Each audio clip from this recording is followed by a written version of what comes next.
Man said, I booked 25.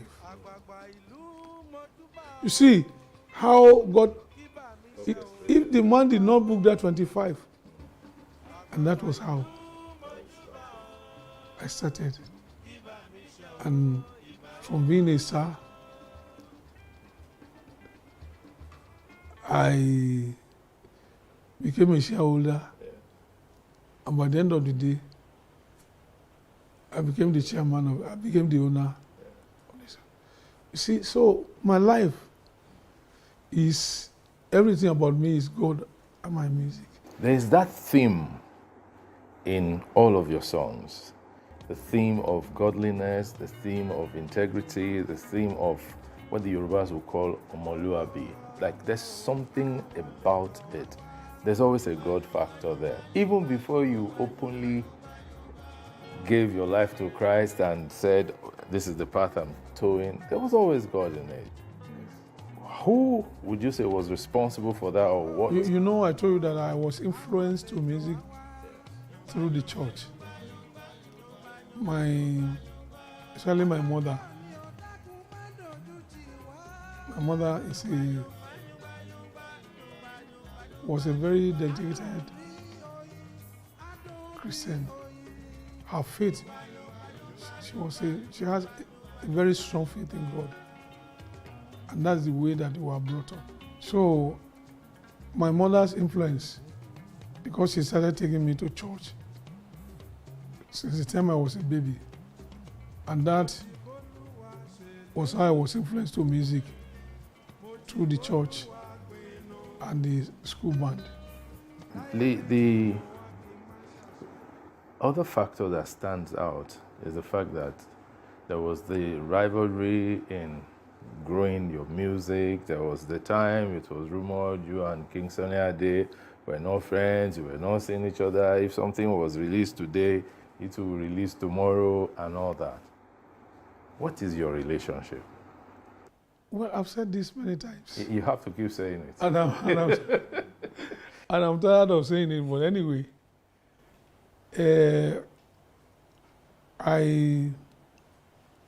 I've said that there was nothing between me and Sunny Ade. I started before him, and he came along to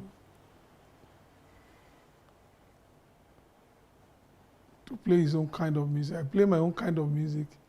He plays his own kind of music. The only thing is that both what we play is called the same juju music. And it was people that were turning whatever I say in my record, and they were turning whatever he says in his record. That there's a rift between me and him. And honestly, there was nothing like that. He used to pay me visit. I used to pay him visit too. So, but when the rumors were gaining much ground, Adelu Akinsanya and Ike Dairo, they saw me and they told me that we need to call both you and Sunny Ade together. We're hearing you are fighting. I said, fighting? No, there's nothing like that. They saw him, they said, there's nothing like that. So that's how they summoned both of us. They said it again in presence of two of us. I said, there's nothing like that. Like that. So, but the people were turning, what they were doing that, there was nothing between, it was Adelu Akinsanya and Ike Dairo that said, okay, this is what you people are going to do. Both of you record a record, Sunny record a record, dispel that there's no fight. And that's the end. And that was it. So, what Up till today, people still refer to it. Yeah, but even recently, both of you performed in Oh yes, the show. yes, we did Oleku together, Yes. and so there's nothing. It's good relationship. And talking about performance, there was this generational collaboration. Yes, Simi yes, sang your song, yes. and you participated in it. What was that experience like for you? Well, Simi is my daughter, and she's a very nice musician. When she started years ago, she told me that she took permission that she wanted to sing in Mexico, and I gave her permission. And I'm happy the record that record did very well. So it is that Mexico that we both now do collaboration, and people like it a lot. I feel happy because Simi is a very cool-headed artist, and I love all the artists. They look onto me as father, and I keep that father relationship with them. So there are more to be expected. Very good. Because since after that release, there had been Requests. yes. Last year, 2020, there were different kinds of rumors. There was a particular one, obey this, obey that, what's going on? People who even knew that I was close to you say, Kilo Shelesi, Baba, and all that. What really happened? There was nothing. I was not sick. There was nothing. Nothing happened to me. I was with Bishop Olani, my son, and Pastor Larry Obe. Yes. And both of them just instantly, hello, nothing's wrong with my daddy. I'm here with my daddy. There's nothing wrong with my daddy. Larry was, their phone was just, Daddy, they have come again. 5 times within a month. But thank God. I trust in God too. Now, I'm going to tell you this. I am type 2 diabetic. I am type 2 diabetic. Yeah, same thing with me. A lot of people don't like talking about their health status. Why? What kind of advice can you give people? No, you see, I have said it out. Yes. I said that there's nothing about me that I want to hide. And I didn't do that. I've been a diabetic person since 1974. 1974 to this time is... That's about 47? Yes. Yes. And the doctors always say that I manage it very well. But it's not me, it's God. Well, I believe so much in the power of God. I use the medicine that I'm supposed to use. I use the medicine that I'm supposed to use. And diabetes can affect your eyes. Yes. It can affect many things. Yes. And that's the challenge, the only challenge that I have. I have done many cataract operation,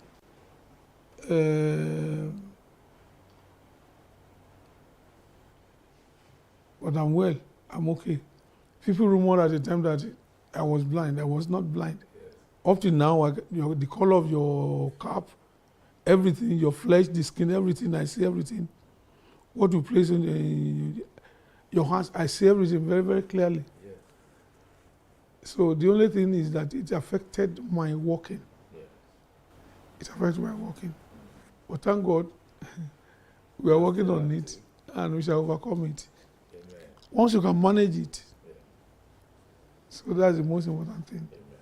Bébí mi jọ̀wọ́ jẹ́ ká jọ mí àgbàdùn. Àyà tó mọ yá yìí ló ń ṣe kẹ́ ọkọ rẹ̀. Bẹ́lẹ́gàn bá ń tàn ẹ kó má ṣe gbà.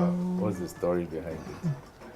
Well, thank you for asking the story behind Olomingbotemi. This is going to give me an opportunity to talk about that part that I have never been saying much.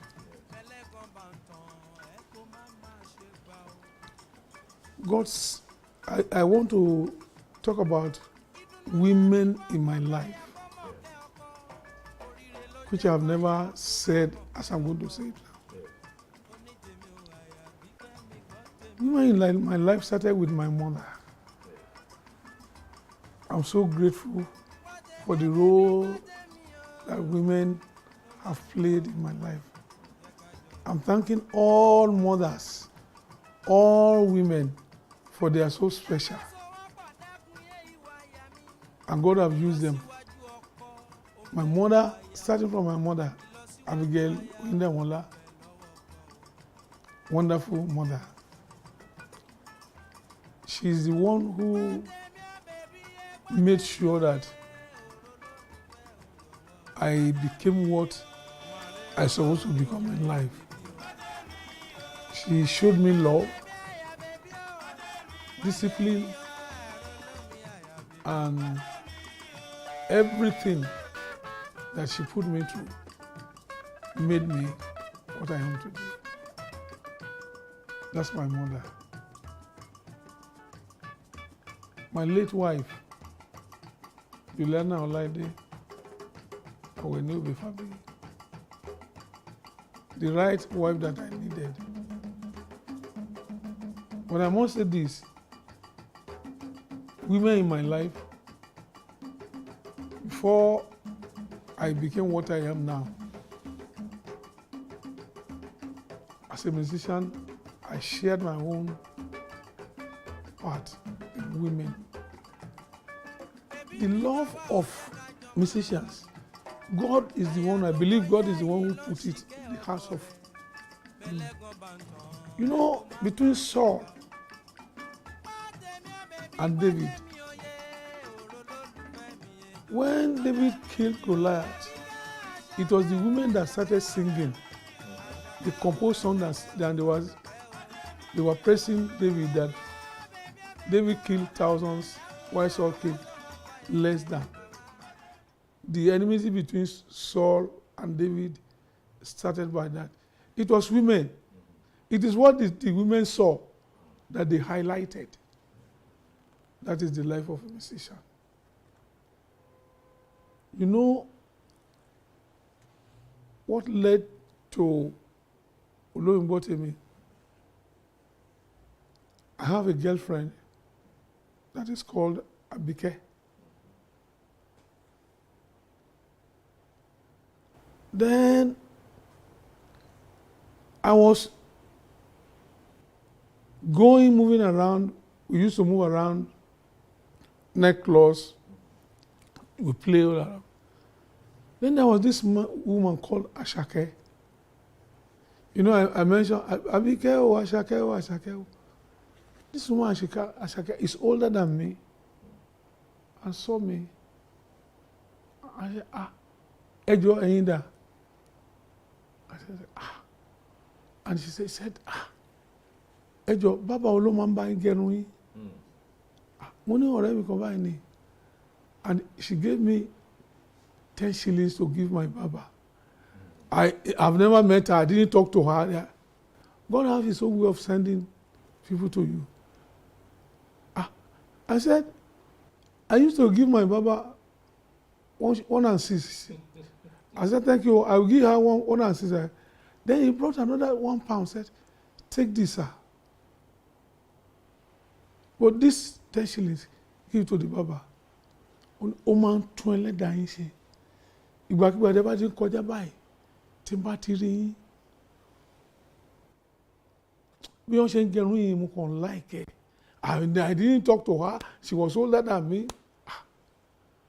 I took the I told Baba, God have blessed you. One woman said, and don't get me, don't tell her that. Tell me to tell you 10 shillings. I wanted to give you one and see, but she gave me my own. Me and Baba, the Baba, we joke. That was any time she said, Egba, boom, Baba. That was how the woman became my girlfriend. Do you know this woman? When I wanted to buy instruments, I told the woman to borrow me 84 pounds to buy.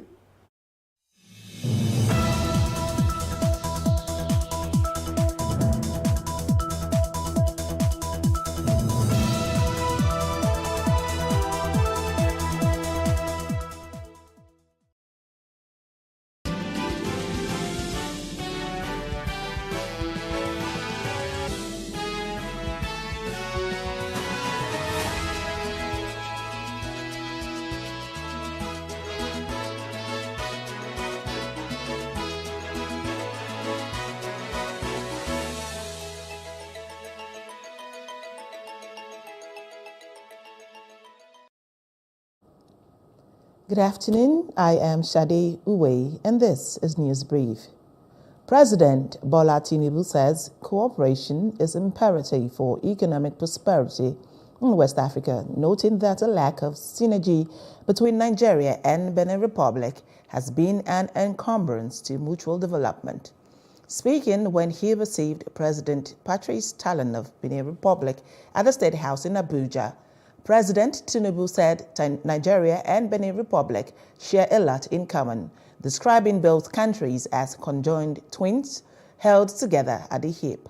In his speech, President Talon said he was at the State House to seek the support of President Tinubu on improving trade relations ahead of the Economic Community of West African States Summit, describing the relationship between his country and Nigeria as crucial.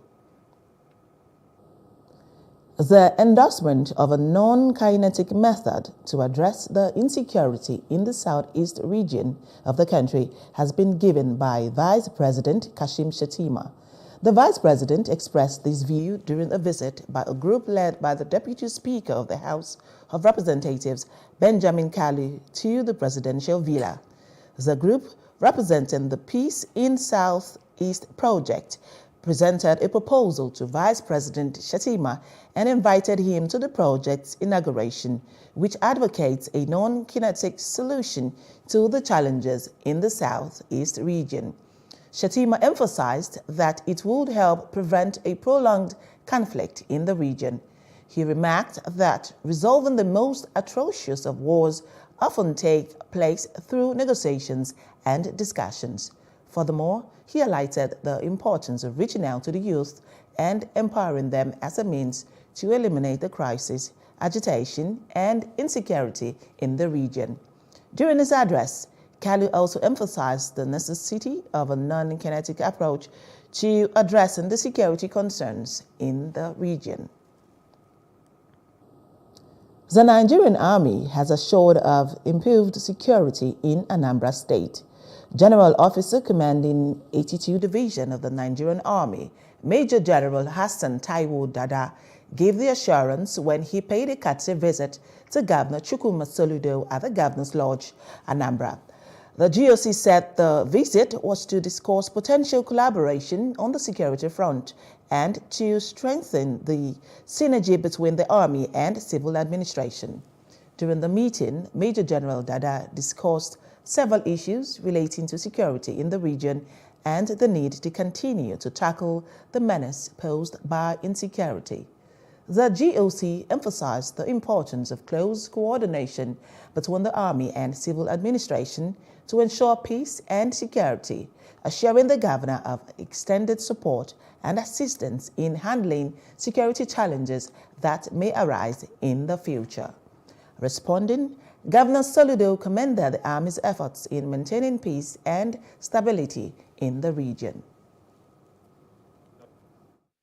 We are here to make sure every law-abiding citizen from the Southeast, particularly from Anambra State, is allowed to go about his or our own business without any let or hindrance.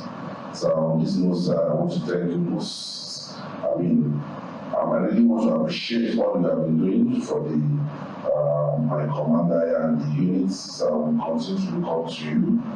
And I think one other area that I would like to seek your indulgence on the issue of intelligence. Thank God things are improving now. People have realized that they are being deceived and they are now coming to the reality that, look, this is not what should be. A lot of people from the army and from our police forces have had to at one point or the other pay the supreme sacrifice. And may their souls rest in peace. But while we pray for their peaceful repose of their souls, we'll also use the opportunity to be able to remind ourselves that they would not have died in vain. That we should never, we will never let it be said that they died in vain. And the only way we can resolutely say that they never died in vain is to make sure that the cause for which they died is accomplished. And that cause is the full security of life and property. Full security of life and property. It's quite a strange thing that befell us all over the country. And then a peculiar one in the Southeast. Just as I said, it's self-inflicted, what we're going through in terms of the kind of insurgency that we're finding here in the Southeast. Self-inflicted. But a large chunk of it upon ourselves. And you'll find a number squad of youths in the bush and involved in plain criminality. That's nothing else. There is nothing nowhere else to describe it. They're not fighting for anything, not for anybody. They're fighting for their pockets. Global rights group Amnesty International has knocked the Nigerian military for the accidental bombing that killed over 85 villagers and injured several others at Tundunbiri village in the Igaba local government area of Kaduna State on Sunday. The rights group described as unacceptable the persistent unlawful killings of civilians by military airstrikes. Amnesty accused the Nigerian military of cover-up and demand that justice be served on the matter. The Kogi State Police Command has confirmed the attack on the Secretary of the State Governorship Election Tribunal, Mr. David Umar Mike, on Monday in Lokoja, and made away with sensitive petition documents on the just concluded gubernatorial election in the state. According to the State Police Public Relations Officer, SP William Aya, the armed attackers wielding guns targeted Mike and his colleagues just before the CBN office around 1:20 p.m. on Monday. The tribunal officials, including Mike, were en route to the tribunal venue at the State High Court complex in Lokoja when the assailants struck.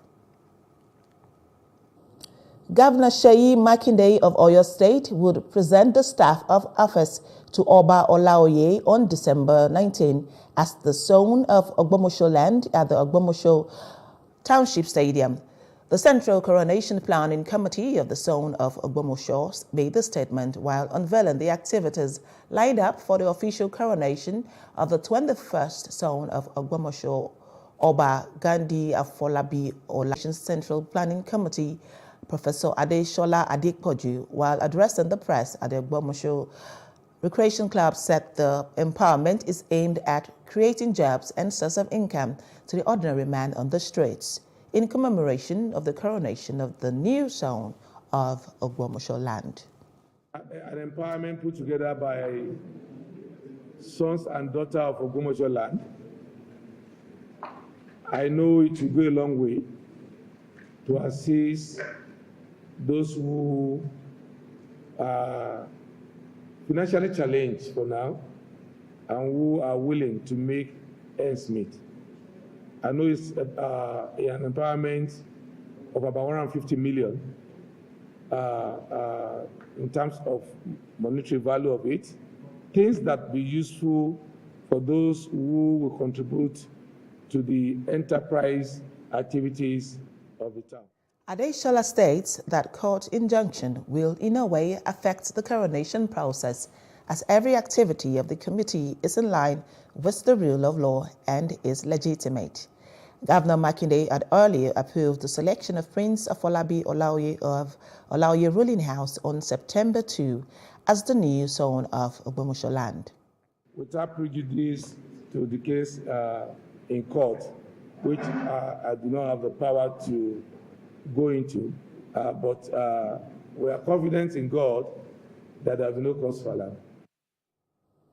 A high court sitting in the Federal Capital Territory has dismissed all the forgery allegations leveled against the national chairman of the APGA, Chief Edozie Njoku, by the Nigeria Police.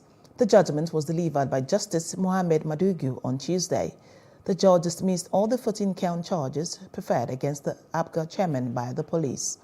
Recall that the police had on November 22, 2022, charged Chief Njoku and the youth leader of APGA, Chukwemeka Nwoga, to court over a purported allegation of conspiring with others at large to alter a judgment of the Supreme Court delivered by Justice Mary Peter Odili, retired. The court held that due to lack of sufficient and credible evidence, the prosecution has failed woefully to prove its case against the defendants. Relief, there was more than relief. It's just incredible. There's nothing as great as truth. You know, a court where I was taken for, you all heard it, I was taken for impersonation, conspiracy, forgery, all of them, and that I wasn't national chairman of APGA. I was cleared on conspiracy, cleared on forgery, cleared on everything, and number 10 came out to say that I was the national chairman of the party. That any letter I wrote, I should be writing it as the national chairman of the party. And it shows that there is a big war in this country. The war of justice, the war of truth, and the war of peace. That if I was not a resilient person, maybe because I was not born in this country, we do things differently. A normal person would not have stayed this distance. But I just don't believe that I could be national chairman of the party. And some people who think that they are powerful will say I'm not going to be. It's only God that can say I will not be national chairman. And we've gone to Supreme Court has said I am. We've gone to Supreme Court, they said I am. So today, that criminal charge that they keep, INEC have been shouting that they are not giving me anything because I'm in a criminal charge. Today, the criminal charge has been cleared. Today, another judgment has come out that I'm the national chairman of the party. So why would INEC not recognize me? That's the question that you guys should not be asking INEC directly. You said he forged the Supreme Court judgment. That's why we're not giving. Now he's been cleared, and that same court has declared him as national chairman again. So what's the problem? The Petroleum and Natural Gas Senior Staff Association of Nigeria, PENGASN, has said it will take decisive action against indigenous oil companies that violate labor laws. The president of the association, Festus Osifo, stated this at the National Executive Council meeting held in Port Harcourt, Rivers State.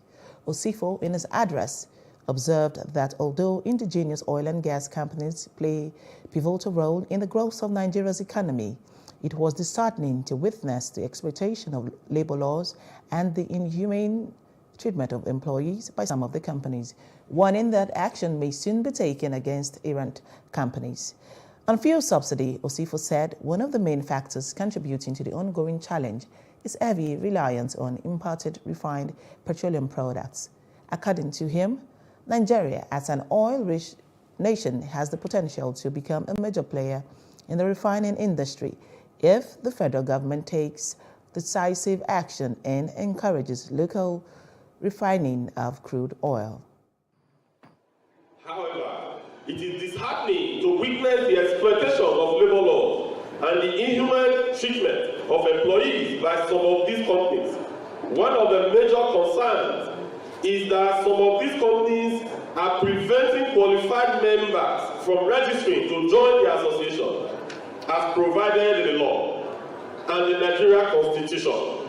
This deprivation of membership right is not only a violation of their fundamental human rights as enshrined in law and statutes to which the country is a signatory to, but also prevents entrenching a better working condition and protection of a workforce. A decisive action will soon be taken against such management. Nigeria, as an oil-rich nation, has the potential to become a major player in the refining industry. However, due to various reasons, we have not fully tapped into these potentials. I firmly believe that it is high time for the federal government to take decisive action and encourage local refining of crude oil. By doing so, we can significantly bring down the high cost of petroleum products and alleviate the financial burden on our citizens. The 9-man independent and investigative panel constituted by the Minister of the Federal Capital Territory, Nyesom Wike, to probe the death of 33-year-old One Chance victim, Miss Greatness Olorunfemi, has declared that she was brought in dead to Maitama District Hospital, Abuja, contrary to social media claims. The panel also disclosed that the hospital did not request a police report before attending to Olorunfemi. On September 26, Olorunfemi was reportedly stabbed and thrown out of a moving vehicle along the Maitama Kubwa Highway. On October 4, Wike, however, constituted a 9-member panel to investigate the death. Speaking at a public release of the investigative report on the death of Miss Olorunfemi on Wednesday, the chairman of the panel, Professor Mohammed, confirmed that she was brought in dead at the hospital and there was no evidence that she bled before arrival or after arrival at the hospital. The Nigerian content level in 2023 stood at 54%, and although oil and gas industry stakeholders believe the board achieved the milestone this year, the Executive Secretary of the Nigerian Content Development and Monitoring Board, Engineer Simbi Wabote, is worried that not much was achieved in the area of local content enforcement. Simbi spoke alongside key players in the oil and gas industry at the 12th edition of the Practical Nigerian Content Forum, PNC, with the theme, Deepening Nigerian Content Amidst Divestments, Domestication and Decarbonization. Our correspondent, Jesse Evali, has details in this report. The 12th Practical Nigerian Content Forum in session. The Nigerian Content Development and Monitoring Board, NCDMB, and stakeholders of the oil and gas industry are here to assess the achievements made so far in the 10-year strategic roadmap of the board launched in 2017 to have at least 70% Nigerian content by the end of 2027.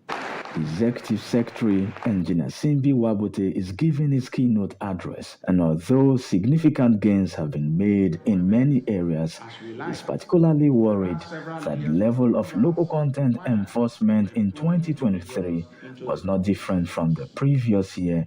We have completed 83% of the 96 initiatives under the strategic roadmap, with focus now shifting to the remaining initiatives that requires some heavy lifting to bring into fruition. Our in-country fabrication capacity moved from 60,000 tons per year to 250,000 tons per year. At the 2023 Nigerian content level in the Nigerian oil and gas industry is 54%, based on our monitoring and evaluation of industry activities. This percentage is similar to the 54 Nigerian content level achieved last year.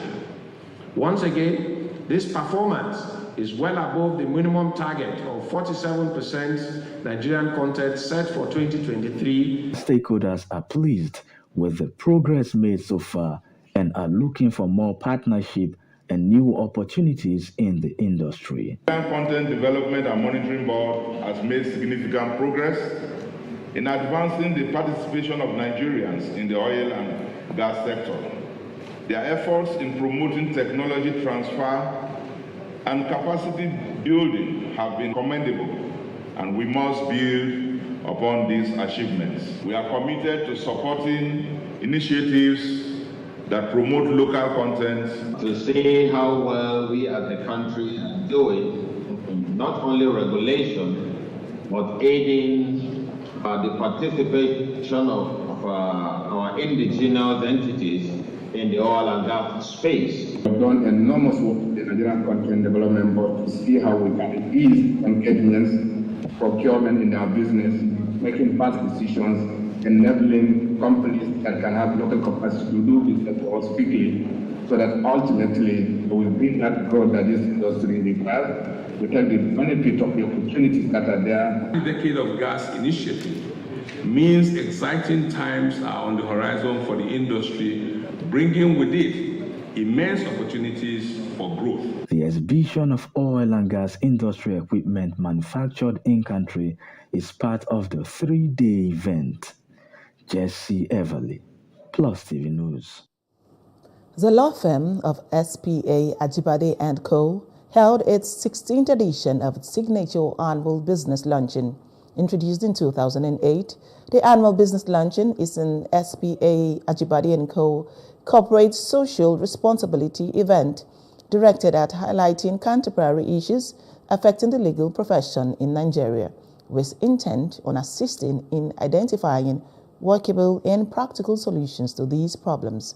The theme of the 2023 annual business luncheon is the regulation of legal practice in Nigeria, charting a way forward. Well, the annual business luncheon is part of our corporate social responsibility programs to the profession. At SPA Ajibade & Co., we like to say that we're passionate about the legal profession. And we've been doing this for 16 years now, once a year. And it's our contribution to ensuring that the profession improves. I think that the impact this program will have is to sensitize those in positions of authority within the profession and in the country as a whole as to the urgent need to fix the regulatory framework for the legal profession. Well, I think my take home for the Nigerian lawyers outside is that we all need to work together to make the profession better. You will notice that from the polls that were administered in the course of the program, the results, to my mind, were not indicative of a realization on the part of Nigerian legal practitioners that there is a need for significant change. So I'm hoping that some of the discussions from the panelists will make us realize that there is a need for significant change. It's a political commitment toward reform and actual action taken to move that bill to the National Assembly.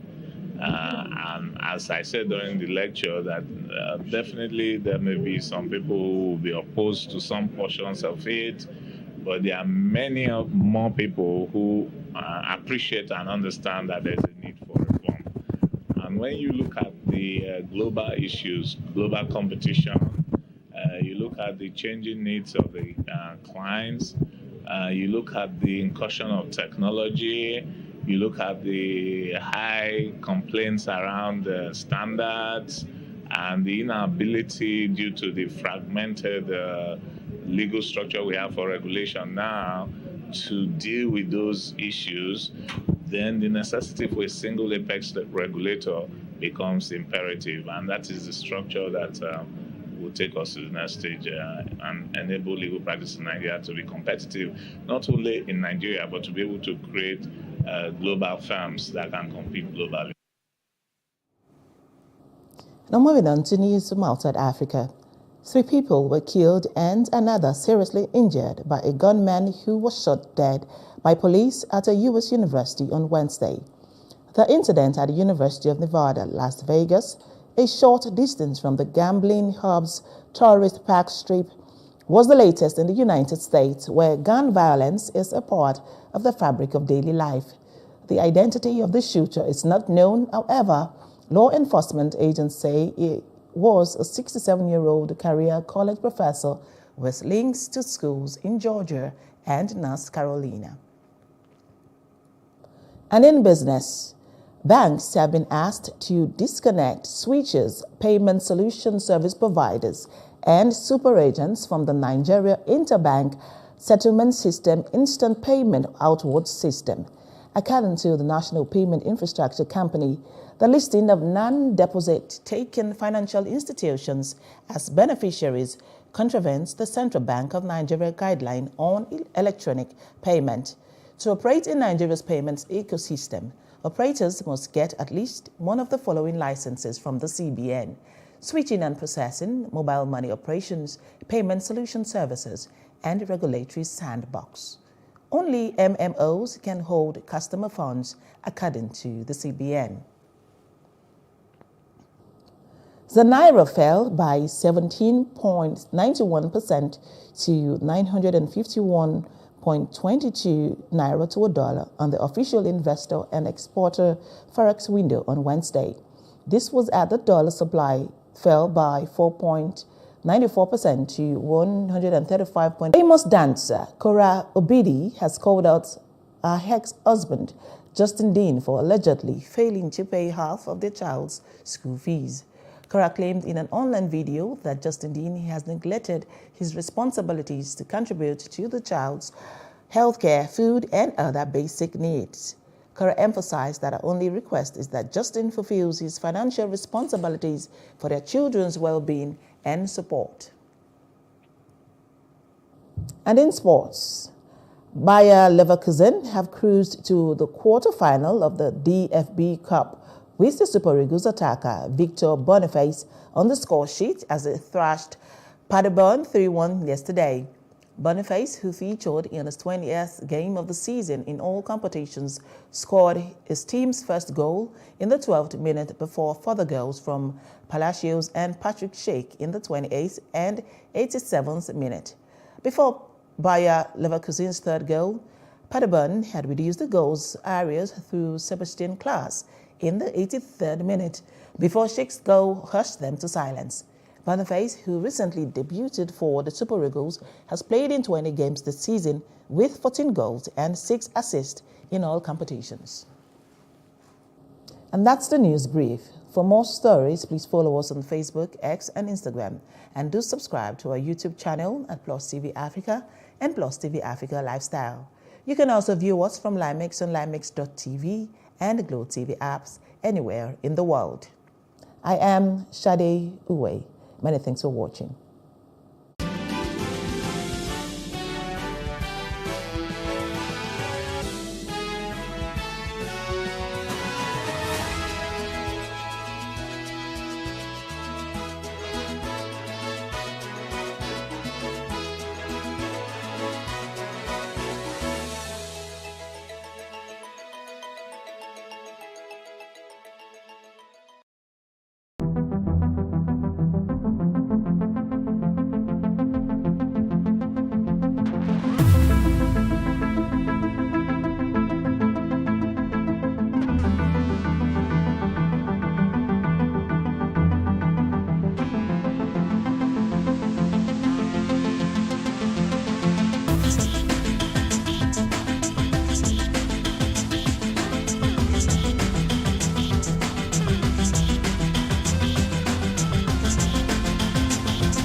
Hey, what's up, guys? You're welcome to another edition of Plus Event, and I remain your host, Ifeoluwa Osuke. Your absence isn't an excuse anymore, as Plus Events is all you need, as we bring you the glitz, the glamour, and loads of fun. Oh, definitely. Right, no question. He's a living legend.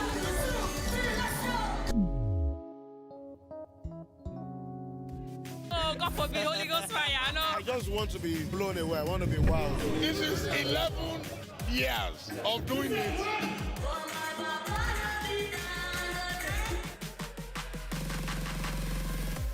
I'm surrounded by so much positivity. No, it's okay. Yo, what's up, my people? It's your boy Starboy Terry. You're watching Plus Event on Plus TV. Stay glued to Plus TV Africa every Saturday and Sunday, 4:30 p.m. West African time.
Hello and welcome to What Are You Saying?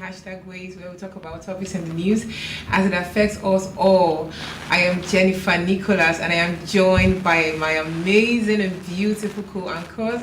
I have Mary, NJ, and Issy's joining us via Zoom. How's everyone doing? Mary, how are you?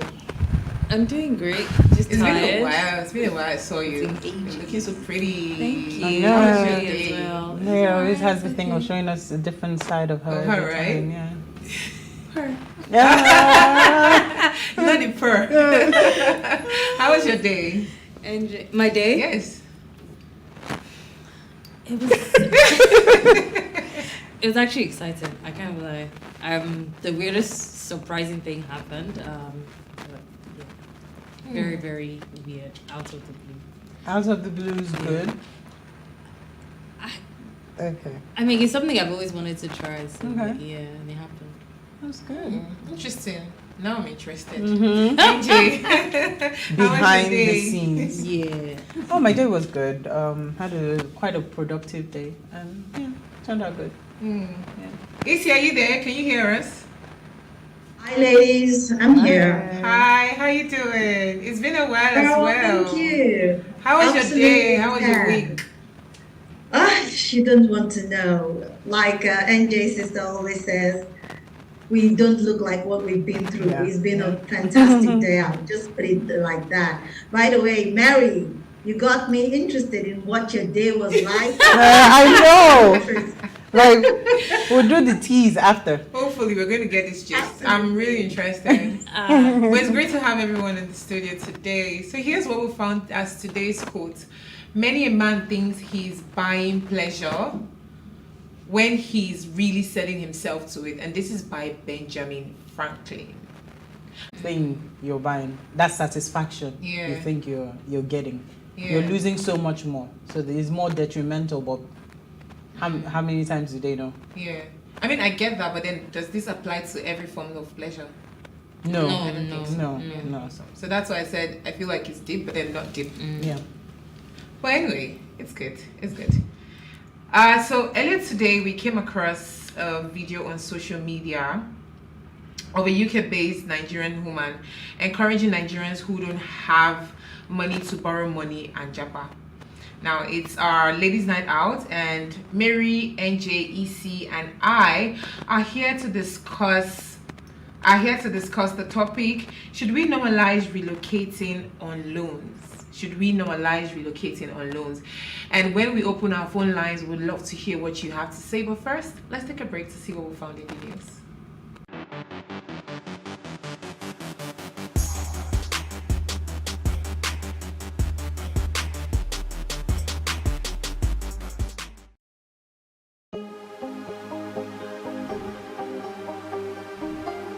Is it for upcoming artists to blow in Nigeria?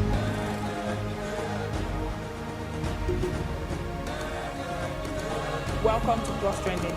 I am Buki November, your host, saying thank you for joining us on today's episode. Welcome back. It's tea time on Plus TV Africa. Practice makes perfect. I'm not perfect yet, but I'm a lot better than I used to be. He's a king. He's entitled to marry 100 if he wants to.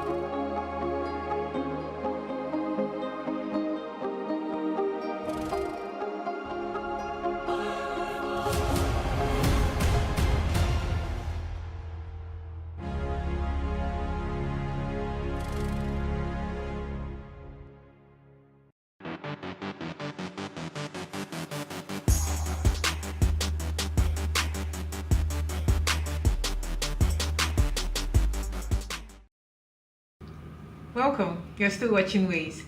National Stay Home Because You Are Well Day is celebrated annually on November 30.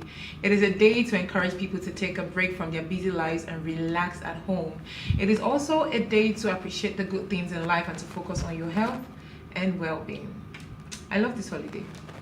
Yeah, but you don't have it. I know. I just said I love the holiday. Yeah. Why is Angie attacking me? No, it's not an attack. I'm just saying half of the days that we celebrate, we don't take it, and we don't have it. So sometimes you're just wondering. And we need it too. We do need stuff like this. But already they think that we have enough holidays in Nigeria. So hey. You know when I think we had one of these bank holidays or celebrates and stuff like that, and I keep seeing people complaining about these holidays. That's too much. Yes. I feel like we don't even have enough rest days. I'm always very confused. Like, I mean, it's okay if there is a national holiday and you don't want to take it, please work. Leave the rest of us that like to take our rest. Let us breathe. Let us breathe. Okay, so who do I start from today? Well, I'm going to jump right in. Yeah. Mine is not a lot, but it's just some attention to Nigeria once again. So the Nigerian Army's wrestling team arrives Azerbaijan for World Championship. So the wrestling team of the Armed Forces of Nigeria has arrived Baku in Azerbaijan for the 36th World Military Wrestling Championship. This was revealed in pictures shared on official X handle of the AFN on Thursday. That's the Armed Forces of Nigeria on their X page. So it captioned that they had arrived there to participate in the 1-week event, which would hold from the 27th of November to the 3rd of December. The team is headed by Air Vice Marshal Abidemi Marcus, and he's the Defense Headquarters Director for Sports. And he arrived with 10 wrestlers, a coach, and a media representative. So for me, this is news once again in Nigeria. It's just something that we're doing. I never knew that the armed forces and the military had a championship that they used to go for, talk less of wrestling. So it's amazing to hear that some of these activities still happen or are being encouraged within, because I feel like it opens them up to relate with military and Air Force personnel from other countries and kind of like to share ideas. So it's like, I feel like it's like having a conference in maybe a health sector or in the tech industry. So it's the bringing together of armed forces, what do they call them?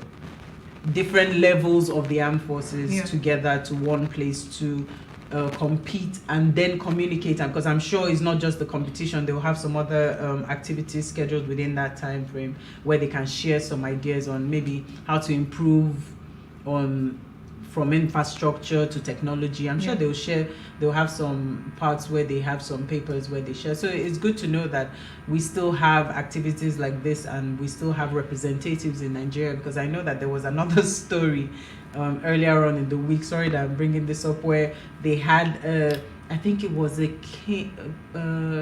I don't know if it was a kayaking competition that they had in Abuja, and then there were pictures. Yes, and then they were looking. Oh wow, it was very unprepared. The Nigerian team was looking very unprepared. The environment where the championship was going on or where the competition was going on was littered with dirt, The sewage and all the that. guy now said that the only nice thing there was the director's Mercedes Benz that car. the ministers, like the guys in charge, the minister of, the guys in charge of the affairs and his deputy came with 2 nice SUVs and parked it right in front. Meanwhile, the whole place was dilapidated and dirty, smelling, and we were hosting. That's one. Yeah. So that's an embarrassment on our side.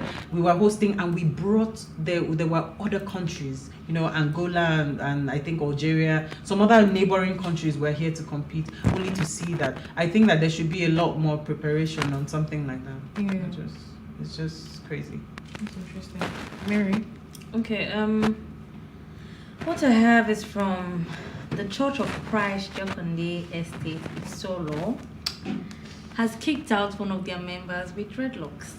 It says, "We find it disappointing that you have failed to live up to Christian standards. Church kicks out man who refused to cut his dreadlocks." I don't know how I feel about this. We're in 2023. I didn't know this was still ongoing, but is dreadlocks now a sign of impurity, like sin or something? I don't know, but that's what the church has done. That's the news I have today. Thank you. We're trying not to react. We're trying hard not to react. I will be kicked out of the church as well. What is she said she will be kicked out of the church as well. Oh yeah. Yeah. I will be kicked out of the church No, as you well. would have been kicked Because out I'm a wearing long time blocks. ago. You'd have been kicked out a long time ago. Very well. A long time ago, because yours is long enough to be kicked out before the church started. Absolutely. But yeah, I don't Absolutely. think that should be a criteria to for the church to say, okay, you be kicked out as a member, you be kicked out of the church. I think that there are other things we should and can concentrate on. Yeah. Because even if you want to bring someone to a different looking, like someone who came up from, who is not sure of how they want to look, present it well. There are so many people who have dreadlocks and it's well, is well Taken care carved of. in front, Yeah. and well, Isi, for example, has been growing hers for a long time, so you can't send Isi out of the church but I know that the church was coming from a good place in terms of presentation. And I'm sure it's not only his dreadlocks that had them worrying or in question. So My take on that again is whatever happened to taking care of the lost sheep. What happened to that? If the sheep is lost, try to bring the sheep back, not throwing the sheep away. And we also look at the concept of Samson. Samson was in the Bible. Samson had locks, for example. So what would God have done to Samson if he didn't have dreadlocks?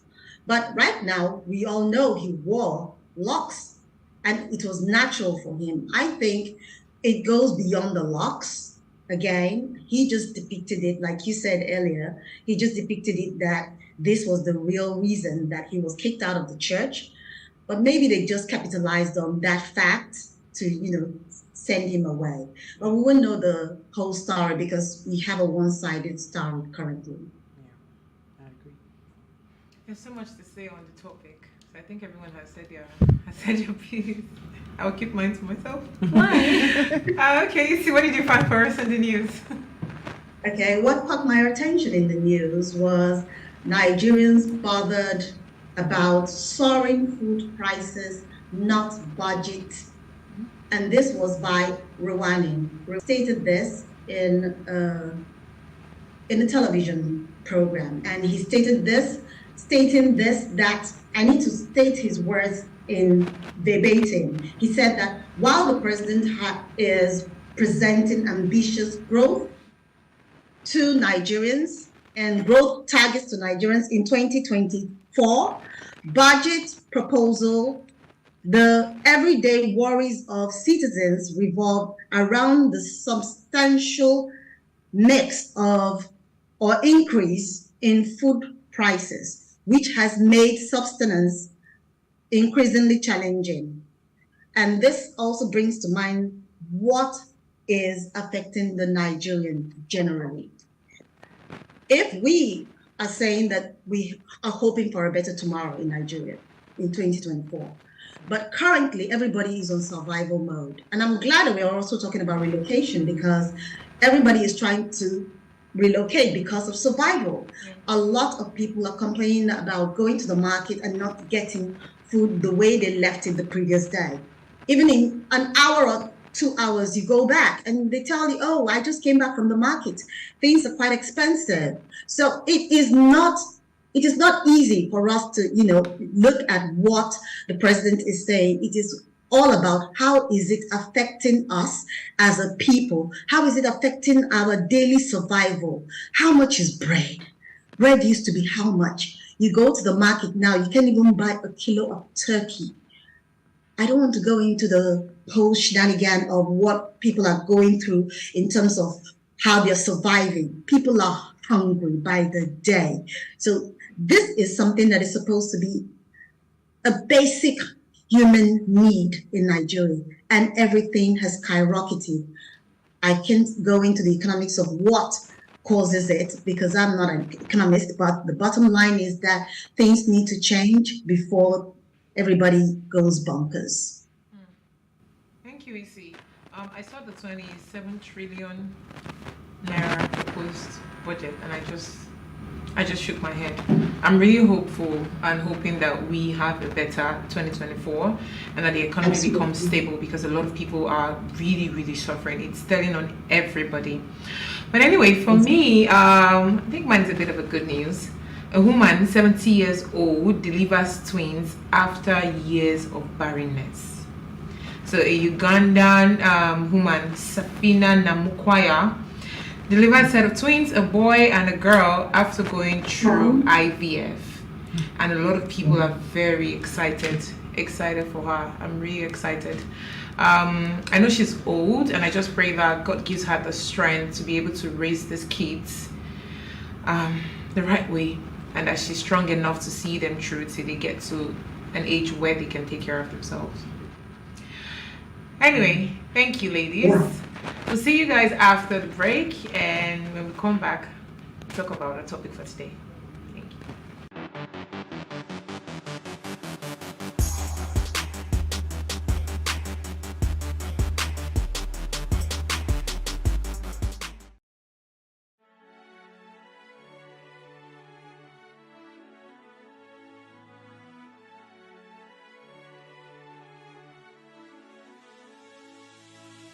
It is engagement we need to have. Those who suffer miscarriages are never taken into account. Members of the National Assembly are also influence peddlers. You are sitting on Nigerians' money. From the barbing, I pay my rent.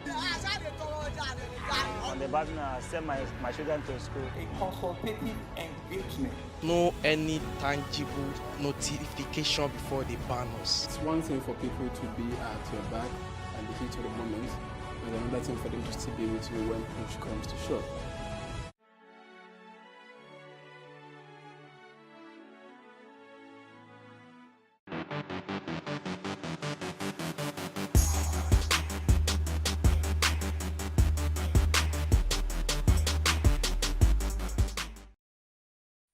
You come for me, fair listing first. If you know say you no get money, borrow money and japa. The money no go come overnight, so borrow japa.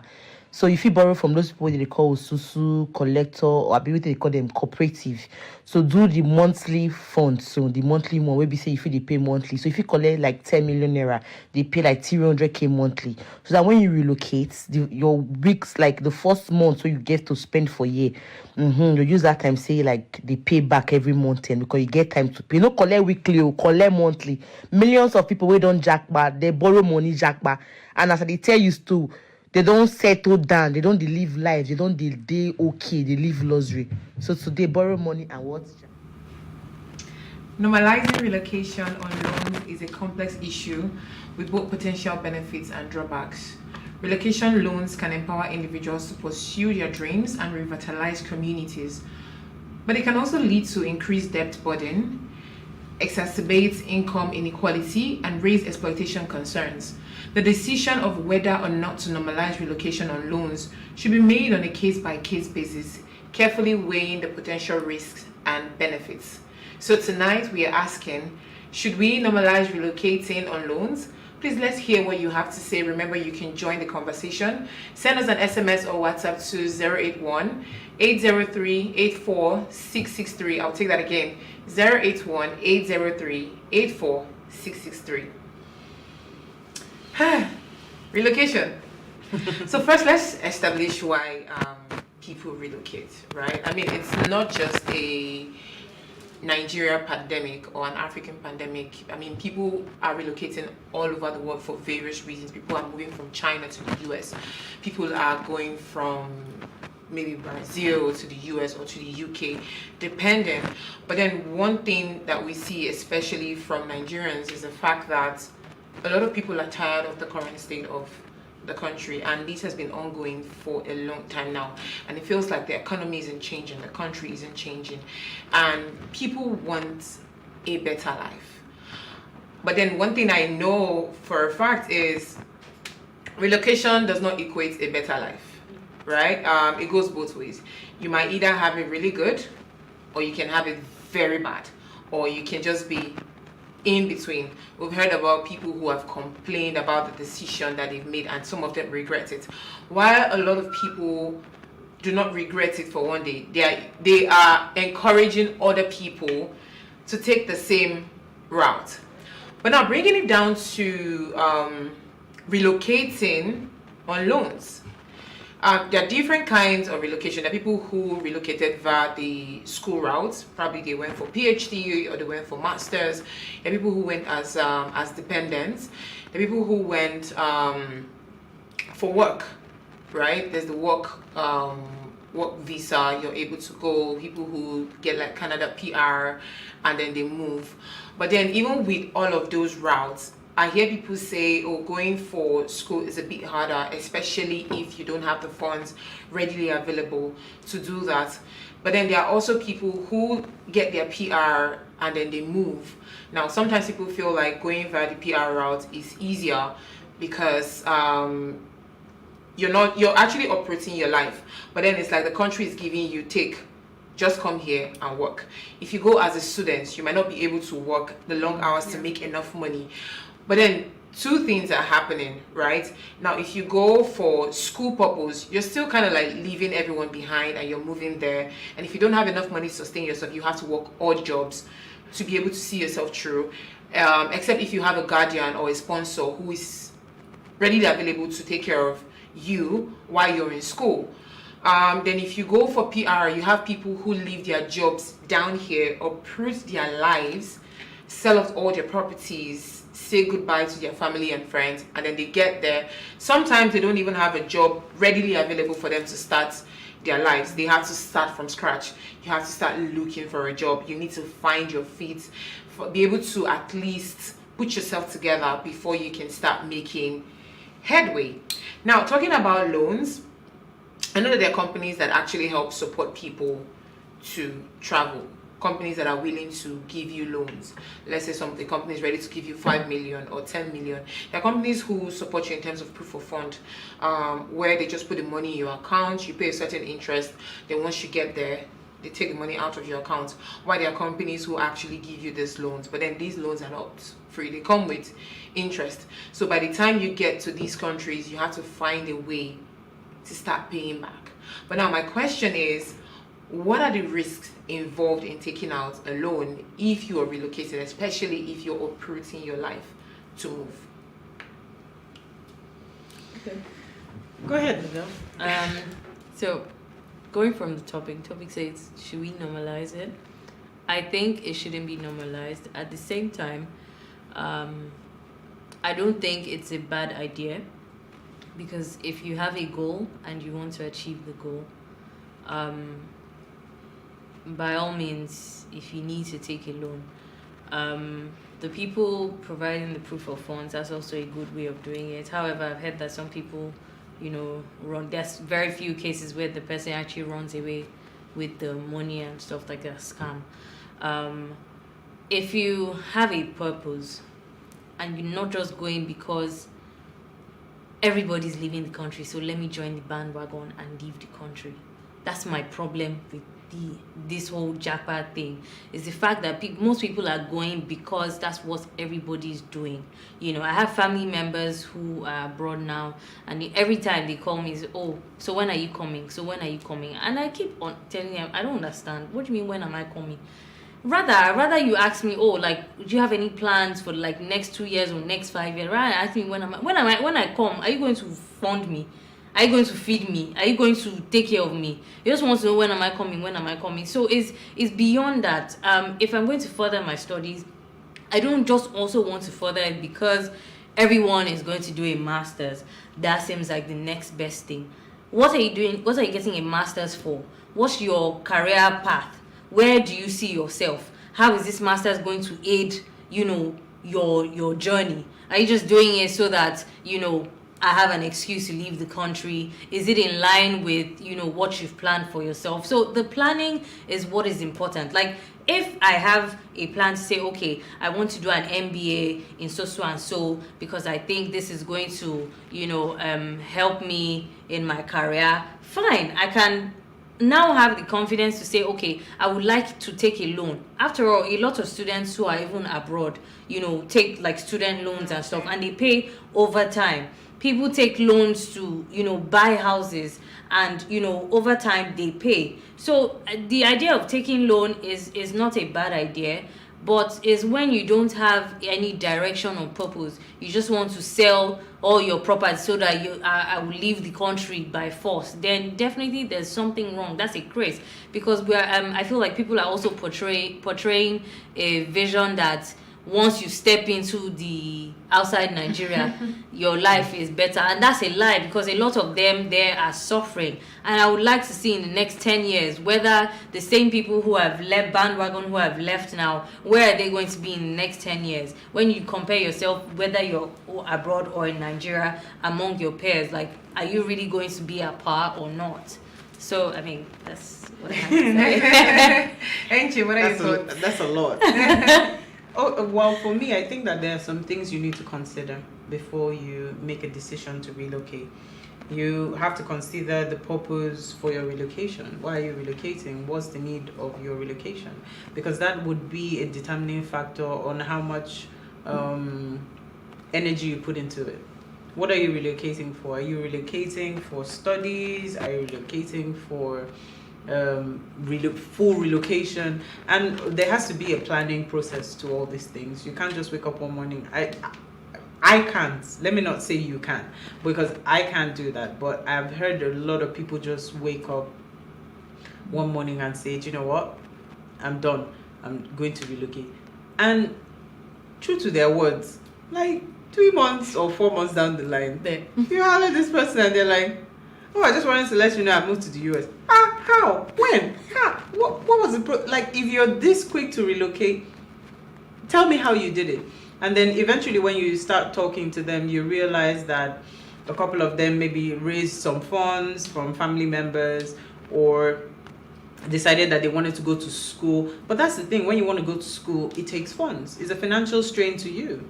It comes at a cost. So there are lots of things you have to consider, because there's the financial impact on whatever area you decide to go through. You know, whether you're going through PR, everything comes at a cost. Yeah. Even when you are offered the job there and they say, come, even to come is a process. You have to buy a ticket. How much are tickets now? Tickets are, the lowest ticket to fly out of Nigeria is 1 point something. Yeah, so tickets are expensive, so that comes at a cost.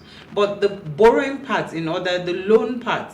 So the loan part is, you know, getting money from like loan sharks and all these agencies and institutions, or from the bank.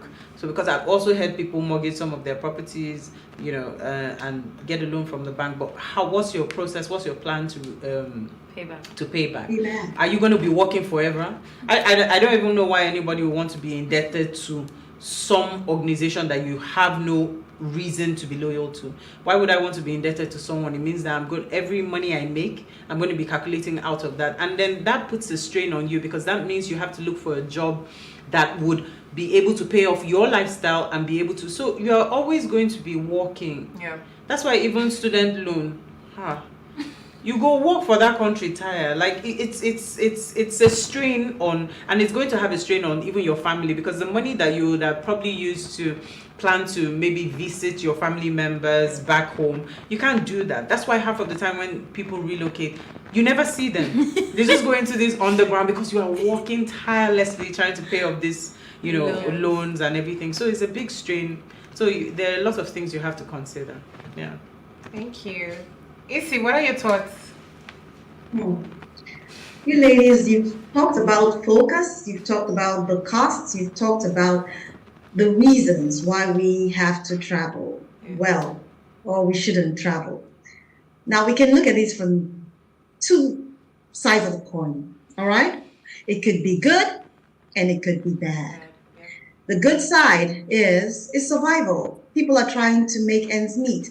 Again, it comes back to individuals who have tried practically everything and they decided, okay, I'm done. I need to change my environment. There's nothing here for me anymore. It's like you're having a relationship with a boy and you know that this boy has got nothing to offer you. And what do?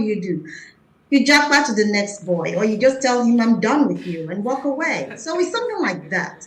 Practically, I would use that analogy to describe the jackpot moves, all right? Now, in terms of this, there are different reasons why we could do this. If we can take a loan to build a house, if we can take a loan to study, is another way of investing in your future or your life. There are different ways we can also look at this. We can look at it from the perspective of individuals who decided to travel abroad. What are the benefits? What was the focus? The focus could be that they wanted to make life better for them. Back in the days, there was something that we used to do. I know of a bank that used to give loans to ladies who want to buy makeup kits and stuff like that. They called it the pink loan. Those that know that loan can attest to it. We also had the loan for individuals who wanted to travel abroad on holiday. They called it the holiday loan. Now, that is to cruise, catch cruise, have fun. Why won't I take a loan to invest in my life? Why won't I? Let's look at it from that perspective. People borrow monies from different people. You can go to the bank. You can ask people to give you monies. But what was the focus of you doing this? To invest in your future. Right now in Nigeria, how are the older ones cared for? How are they cared for? They're cared for by their younger ones, by the children. And let's look at it. Some people might have worked their whole lives for 10 years or 20 years or 30 years. And after that, they give them 350,000 naira and tell them, oh, you have served us. Or they give you 1 million and say you have been fantastic. And that is it. 50 years. Probably this person is about 62 years old. What is the benefit of staying back in the country at that age? So we now look at it.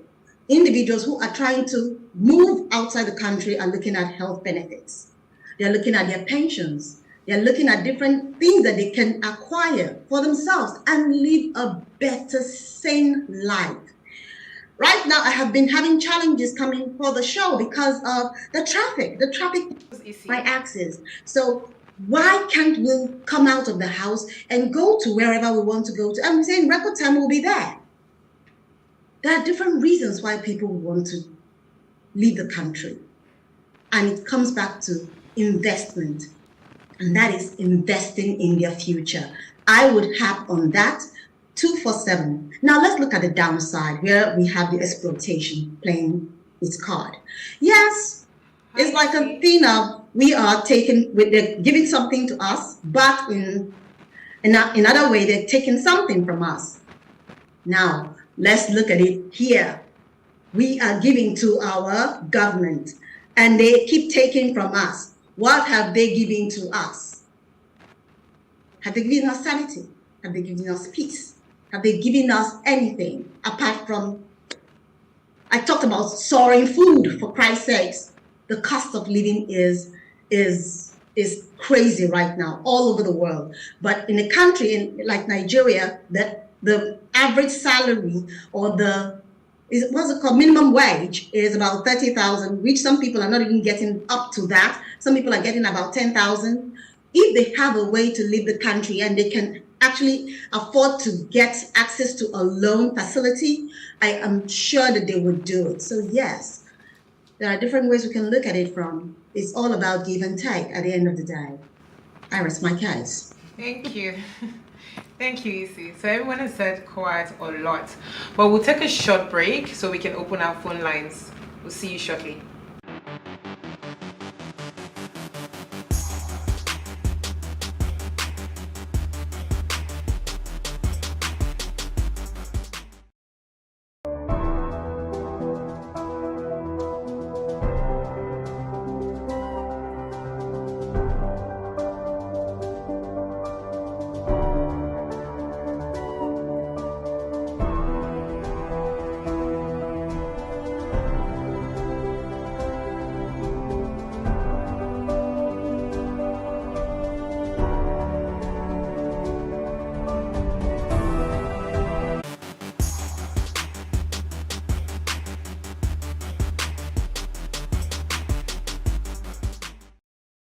If you're just tuned in, it's our ladies' night out and we are discussing the topic, should we normalize relocating on loans?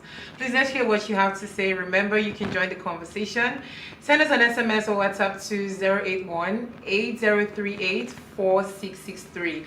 Our phone line is now open, and please call us on 070-2500-7749.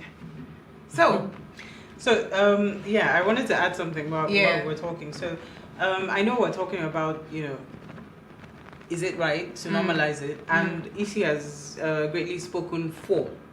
And I think from her conversation, from the everything that she has said, and I think, yes, there is light there. Yeah. Because it helps the system, run itself. These are things that should be normal. Yeah. Because it's done outside the country and they have thriving economies. So this is an initiative that we should create a lot of awareness and buzz about, because to an extent it will help alleviate some level of poverty. It will help shock, let me use the word shock. So it will help shock some of this financial burden and strain on individuals because a lot of people want to do it for the right reasons, but they don't have the financial capacity to do it. But I think that there are some things we need to pay attention to, and I'll just list a couple of them out. So before you go into that, right, I think I just want us to establish like a foundation, right, which will lead up to what you want to talk about. I know that a lot of people do not do enough research before they leave, right? And I feel like before you go to any country, it is important that you do research on that country and their labor laws, right? There are things that you can get away with in Nigeria, there are things that you can do here that you can't do over there. There are people in Nigeria who don't pay taxes, and then when you move abroad, your monthly income or even weekly income, a huge chunk of it goes to tax, right? And then you have your daily bills or monthly bills that you need to pay for. Okay, so I think we have a call from Loman. Hi Loman, can you hear us? Good evening. Good evening. Good evening, Loman. Good evening, Loman. Let me start this way. If we have good government, people will not be collecting loan and travel out. It's quite unfortunate. If the economy is good, I'm telling you, people will be here schooling, making sure that they meet up their needs here in Nigeria than going there. But if our education here, the government prioritizing and make sure there is no more strike, people will stop going out to go and maybe collect loans and go and study abroad. It's quite unfortunate. It's an anomaly, and we should not encourage that. What we need to do is to tell the government to do the right thing. Now, let me just tell us, people going outside, we need to normalize collecting loans. This has made some family members to run away from where they are living, because people will be coming after you when those people go out. They know they did not achieve They reason of going out. They go there and live in shanties. Some of them live in shanties outside. At the end of the day, even some of them live by the roadside. People that collect loans to travel out. It's quite unfortunate because of the economic situation or instability of this country. So we should not normalize it because a lot of family members will go into debt. Some of them will end up in prison because they will be going out because you have collected this and you did not repay back. The solid few that repay back, we have some of them over there like travelers and decided to leave a huge loan, a huge debt upon their family member, and they are struggling to pay it. So I don't want them to let them, don't normalize it. We don't need it, but what we need is government of the day do the needful. Let everything in this country be done well so that people will be happy to stay in this country, study in this country, enjoy this country. Thank you very much. Thank you, Loman. Thank you, Loman. I mean, so for me personally, right? I'm kind of like on the fence about it because I hate being in debt, right? If I take a loan from someone, even a friend or a family member, right? Once is the due date, I tell you I'm going to pay you back in 2 days. That 2 days, take everything. I'd rather have nothing than to be in debt. But then I get it because there's this saying that says, now who they wear the shoe, now you know where they pin now, right? Sometimes there's some kind of debt situations where you have been pushed to the wall and there's really not much that you can do. And if taking a loan is like the best option for you, some people would rather do that, right? So I really cannot sit here and say, oh, don't take loan, it's not good. I'm not in your situation, right? Only you knows what's happening, and if you can handle it. For me, the most important thing is having a plan on how you want to pay back. And if you're going to be relocating with loan, you cannot just have plan A. You need to have plan A, plan B, plan C, plan D, plan E. Every form of plan. There has to be a lot of alternative, right? Because you cannot keep paying debt for the rest of your life. But NJ, you had something to say. Oh yeah, I just wanted to do a run through of tips on when relocating on loan. There are certain things you need to pay attention to. I think the first and most important you've already mentioned, which is carrying out a proper research of the location you're going to and what is expected, what you have to do, what the living situation is like over there, how much you pay, check the financials, check the area, check security, availability to resources depending on what is important to you and if you can afford it. Then you have to get, I think for loans you have to get pre-approved, and it gives you a good idea of how much you're going to be paying over time, so that you can plan that into your financial schedule for that period of time that you're going to be out of the country, and so that it doesn't come as a financial burden and strain to your family members like Loma was given. And then I think another thing that you should pay attention to is the interest rate. People take loan. When you take loan from loan sharks, they give you different interest rates. You should always bargain for the best interest rate, which helps you and gives you the ability to be able to pay back at, because the price will definitely be shorter. Because if you take a high interest rate, then that is what cumulatively that comes to a big financial strain and burden to you. Okay, please hold that thought. We have a call from Gabriel from Lagos. Hi, Gabriel. Yeah, good evening. Good evening. Thank you for calling. Go ahead. This is Gabriel. Okay.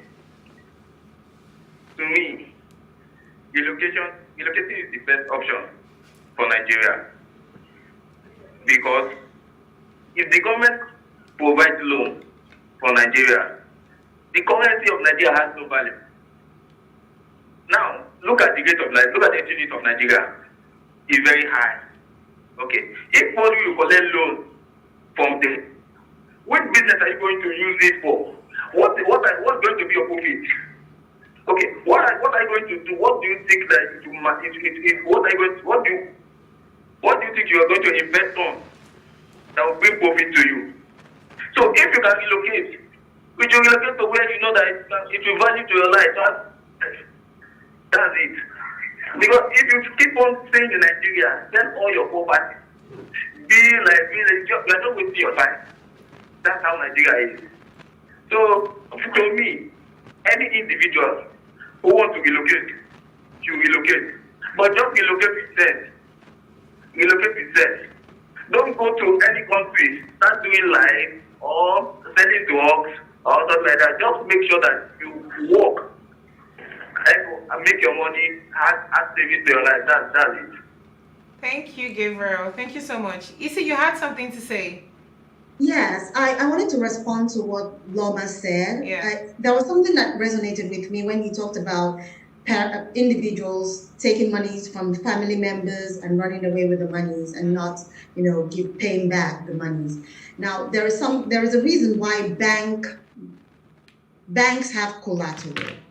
They must request for some sort of collateral.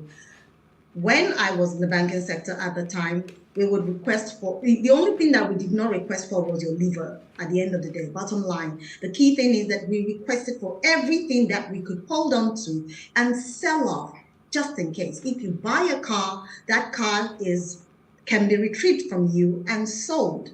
And at the end of the day, you get your monies back. In Benin, I'm from Edo State, we have individuals who take ladies to Italy at the time. And what do?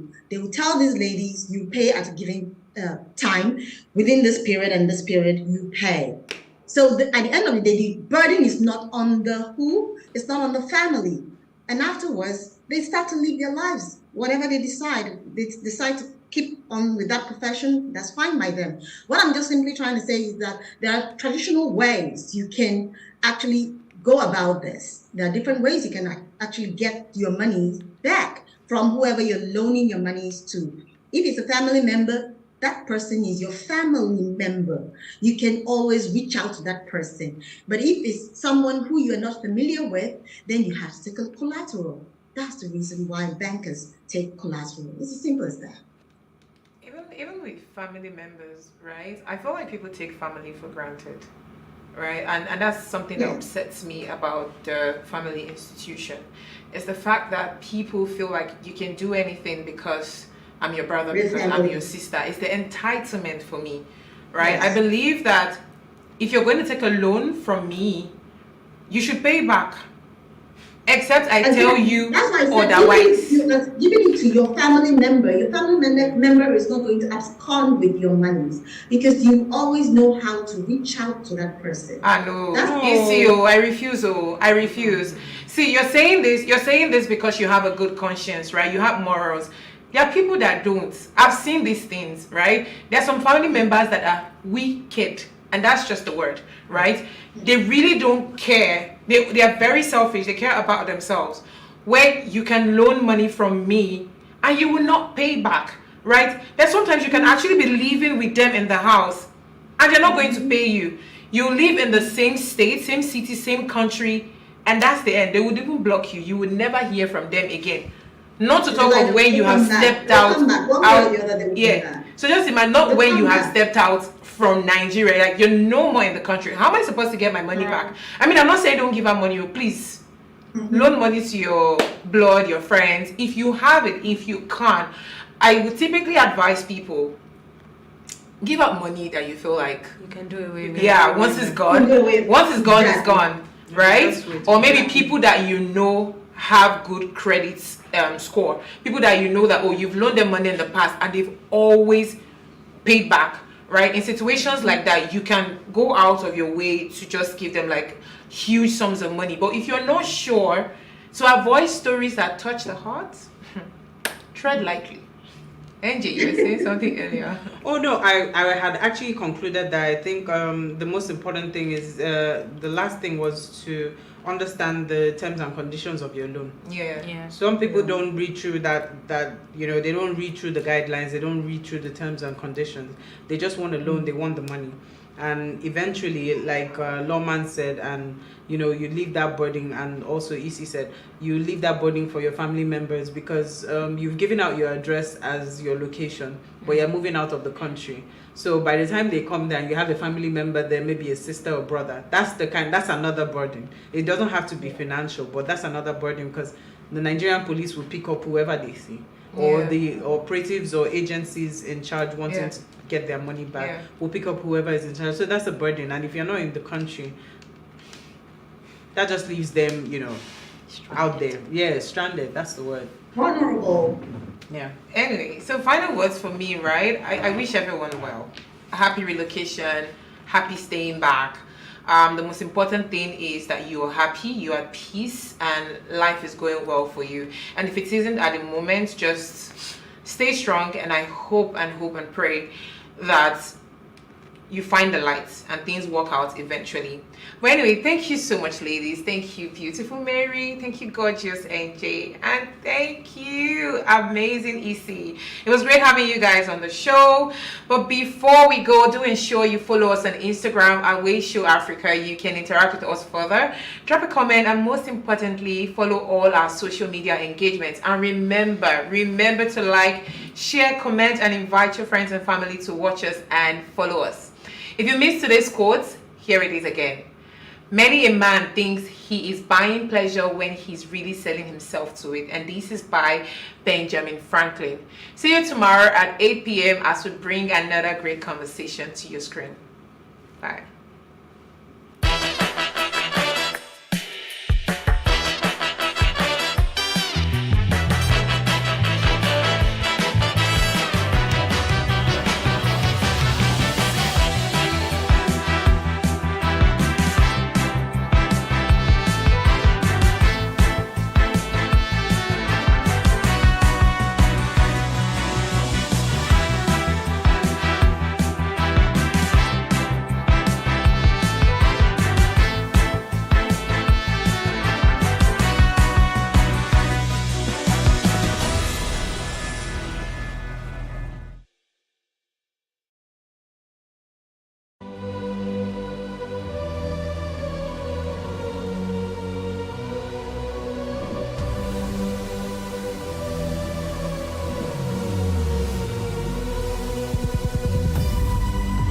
What we do not understand, we will stigmatize. What you can see is the remaining of the tanker that exploded. The suspect equally confessed.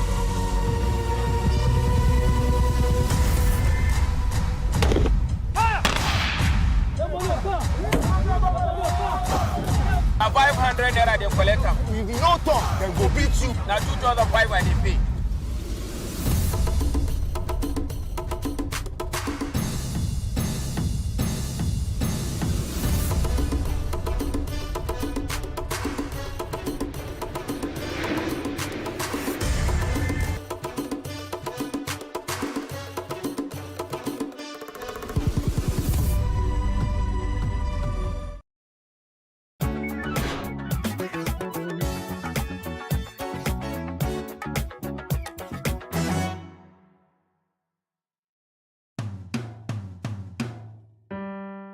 My name is Sonya Onoyoade.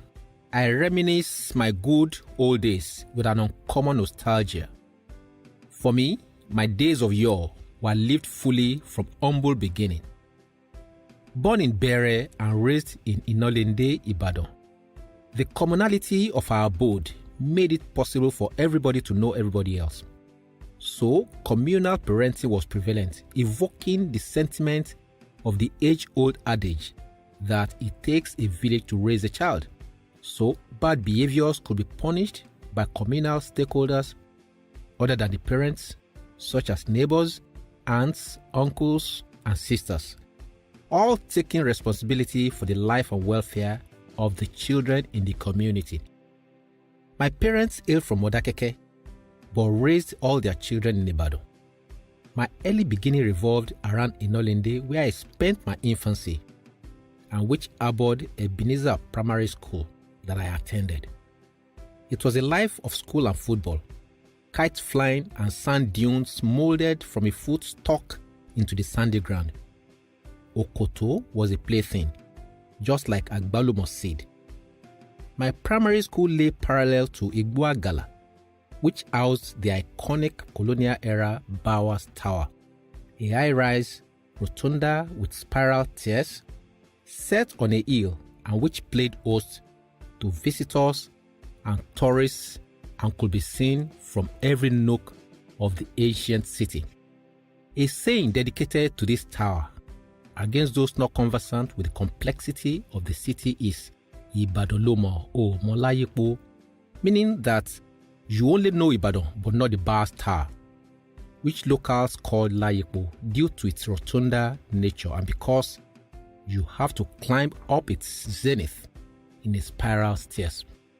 Inolende was communal by every sense of it. Every naming ceremony or traditional wedding, freedom from apprenticeship or sundry events did not require formal invites. Such events were for the community and children were expected to attend, huddled together in a choreographed manner around large bowls of rice as a couple of gazing sheep and bleating goats waited in the wing to pounce on leftovers. Muslim and Christian festivals were actively celebrated by all irrespective of religious lineage. Ramadan was a time we looked forward to as children of Christian faith because we would wake up to eat sahari, and some evenings were filled with itinerant musicians who played were, a Fuji genre with Islamic lyrical underpinnings. Sikiru Ayinde, later called Barrister, was a regular team lead in the locality in those days. Will I forget the good old days of Egungun festivals when we followed Ololu or Alakpanshopa or Atikpako, all dreaded masquerades from Inolinde to Bere and Makbo, sucking in their superlative acrobatic displays and guttural incantations.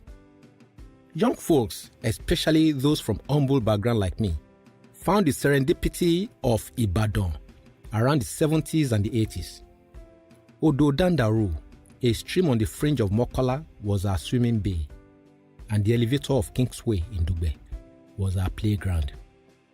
Except for Cocoa House and a couple of high-rise buildings, the skyline was not dotted with skyscrapers, yet the serenity of Ibadan was profound and the security unimpeachable. Family values were strong in my good old days. During school holidays, we would follow our father to his farm in Idiya, a village settlement in the outskirts of Ibadan. Farms were not an attractive sector to kidnappers or armed robbers then. It was fun in the farm, making small fires to roast corn or yam or rabbit caught by midnight traps. In the twilights of the day, while going back to the village from the farm or sitting around the fireplace in the village hut, Father would regale us with stories of life, wisdom nuggets and politics of yore. It was in one such sitting I knew the plant called Akintola Taku, so named because of the political crisis of the 60s. At other times, we followed Mother to Dugbe Market, where she traded in stockfish. I went to Ibadan Polytechnic, Ogun State Polytechnic, and the University of Ibadan. And in my trajectory, educational value was in the quality. Handphones and other modern gadgets of pleasure were few, so there were less distractions. There was nobility of character among students and lecturers. Cultism, sex for marks, student prostitution, and absenteeism were only hush words, unlike now that those vices are threatening the survival of the academia.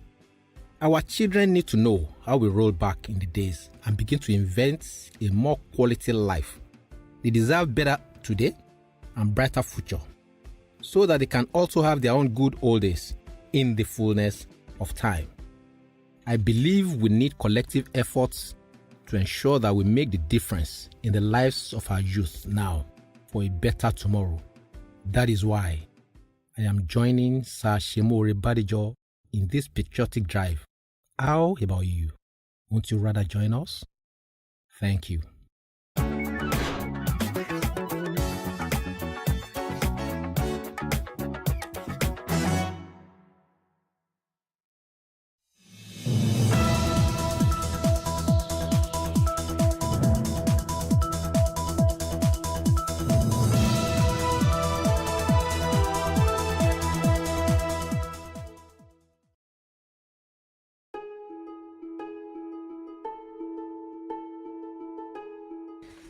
In Nigeria, hundreds of female children get pregnant in their teen years.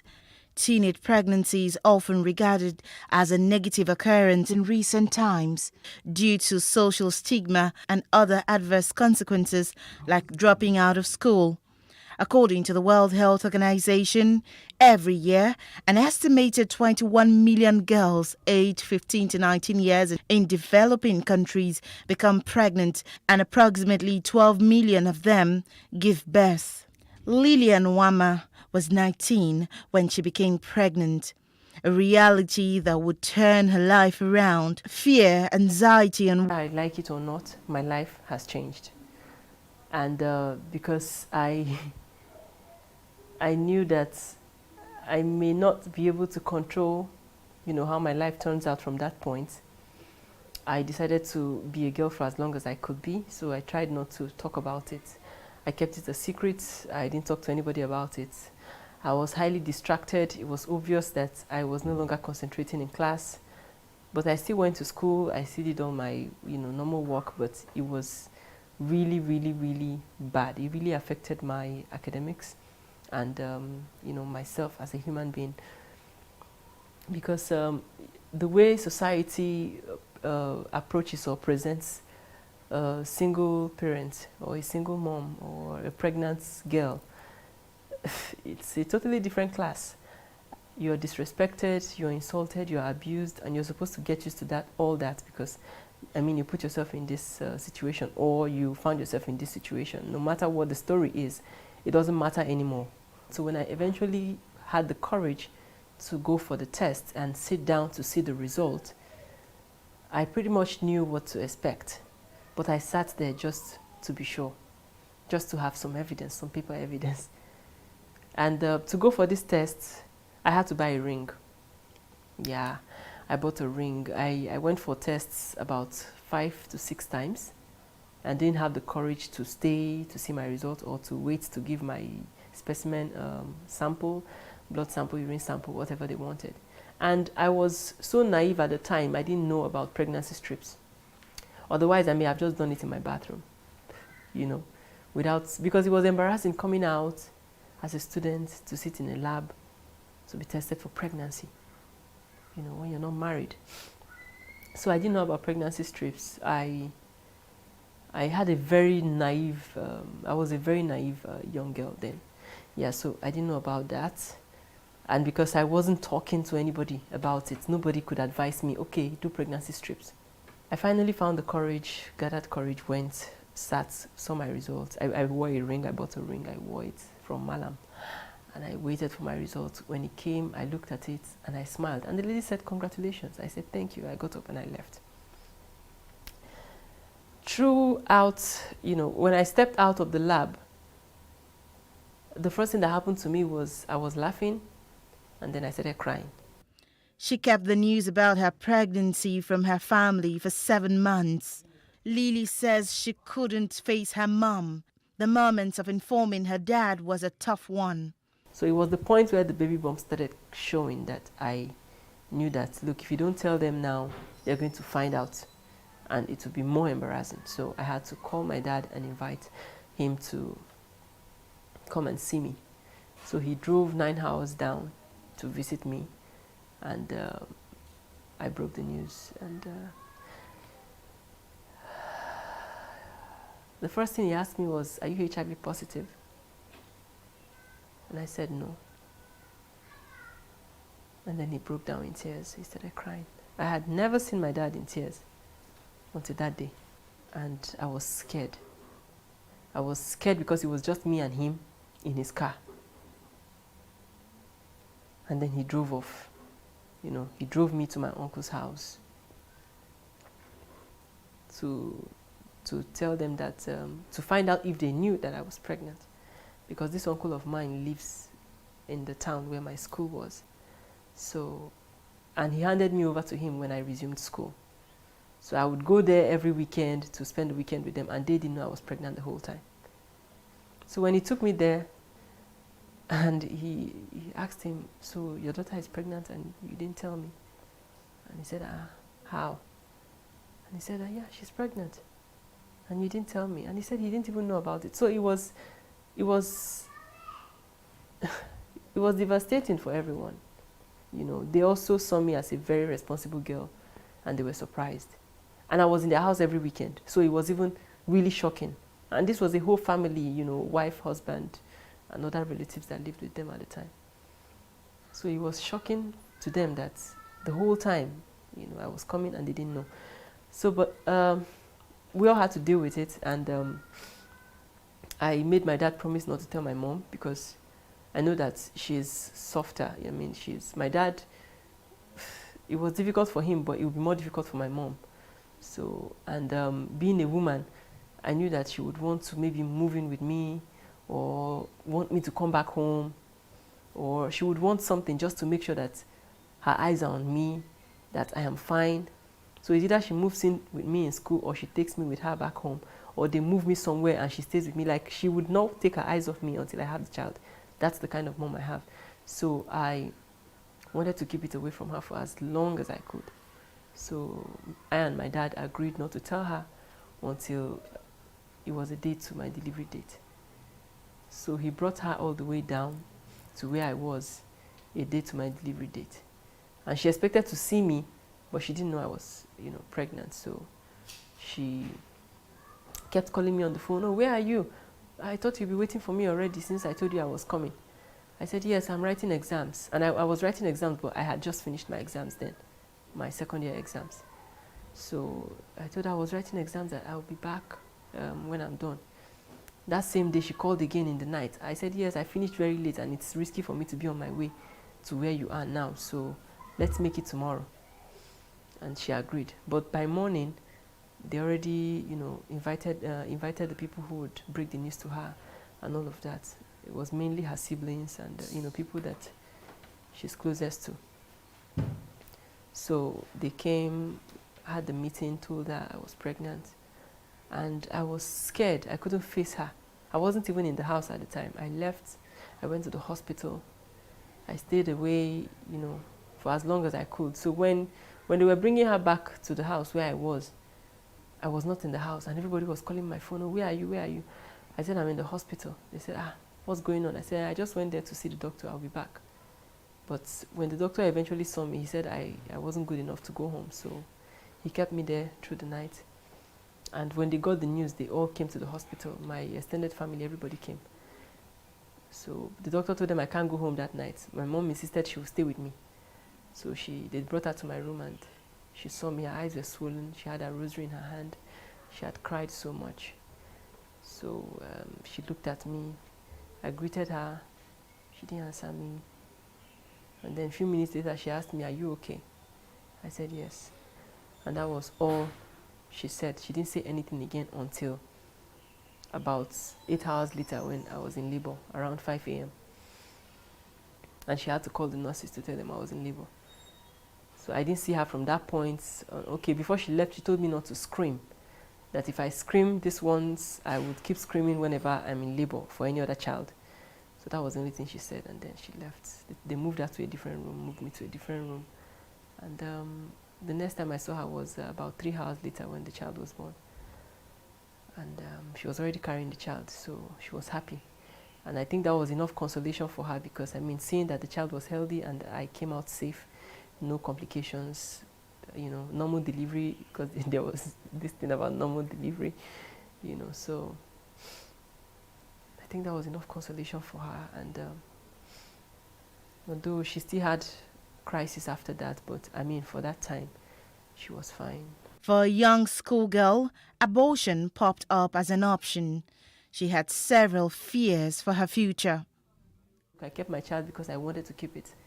I didn't want to get rid of him, because I knew from my background, from the kind of life that I have lived till that point, that if anything happened, I would not even think of getting rid of it. It was difficult, you know, having to deal with all these fears, depression, uncertainties. It was really difficult. After she told her parents, she found more strength to face schooling and expecting a child.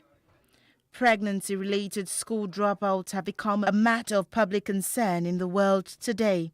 Girls who dropped out of school due to pregnancy usually never returned to school to complete their education after childbirth. The opportunities for social economic advancement are limited. Olanrewaju Jeboda is a school principal at Victoria Island Senior Secondary School. She shares how female students are expected to abandon their education should they become pregnant. They ask the boy to come back. The girl cannot go back because even during suspension, the pregnancy is growing. And you know, it depends on parents that we allow for termination. It's dangerous. The girl could die. So it's the girl that should always say, zip up. I'm not ready. When I am ready, I will be ready. So government frown about pregnancy, teenage pregnancy, because it's even dangerous. The Guardian Counselor Department of a secondary school is charged with the responsibility of counseling adolescent schoolgirls who are likely to battle issues like this. A teenager who is pregnant, I would definitely make her know the consequences of her action. I would give her various options. Definitely abortion is not an option. I would encourage her, she should have the baby. Abortion, like I said, is not an option for her. And after having the baby, she should learn to abstain. According to medical science, a huge challenge with teenage pregnancy is the psychological trauma. Okay, so the medical state of a teenage girl who gets pregnant is classified as high risk. High risk because the chances of losing her life in course of delivering a baby is higher than the chances of both people coming out alive. So it's usually termed high risk. What high risk means that the attention is higher and the focus is higher. And of course, the delivery pathway would have to be modified or adjusted to fit that particular child. So it's not something to celebrate or give an applaud to, but if it happens, then it has to be managed very, very carefully. And so that means if her antenatals are going to be the regular antenatals, which are 4 weekly in the first trimester, for them, you can have as much as 2 weekly. And of course, there are going to be regular scannings to find out the growth rate of that child and of course the medical condition of that child. And pregnancy itself comes with a whole lot of issues. So there is self-neglect. The child is uneducated, unaware. She doesn't know what to do as a pregnant person. There is parental neglect because our society frowns at teenage pregnancy or people getting pregnant before being married. And according to Lillian, depression and societal stigma are synonymous with teenage pregnancy in Africa. Because of the way society disrespects or society represents the societal representation of a teenage mom, when a teenager finds out she's pregnant, most times because of fear and the kind of life that they stand to face if they are not strong enough to overcome it, some of us commit suicide, and the suicide rate is really high. It's high, and people are not talking about it. They're not talking about it because we are teenage moms and we are looked at as second-class citizens. I don't know why, but if a normal random young girl commits suicide, even if it's because her boyfriend cheated on her, it will make it, to the internet, and it will trend, and everybody will talk about it and talk about it from different angles. But when a teenage mom does that, you hardly even hear the news. We just move on every day, acting as if teenage moms don't commit suicide. But these things happen every day.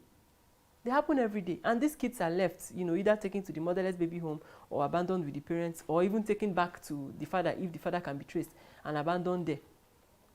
And then a lot of us will hide it and sell the child. Hide it, nobody will know you had a child, sell the child and go on with life. And so long as you do all these things and nobody finds out, you are the moral one. Nobody sees you as, nobody looks at you in a way. But once you are seen pregnant, once everybody has seen you pregnant, they've seen the child, forget it. Except you stand firm and overcome. It's a struggle, serious struggle. So a lot of us commit suicide, and last year I got news of 3 that committed suicide. I didn't know them personally, but I wish that I got to at least converse with them. Lillian has now moved to Lagos, where she holds beautiful dreams of being married someday and building a lovely home with her husband. But the chances of dating and marriage for women who were teenage mothers in Africa are very slim, she shares. You are stuck between either settling for somebody that you don't really like, you know, or you just settle.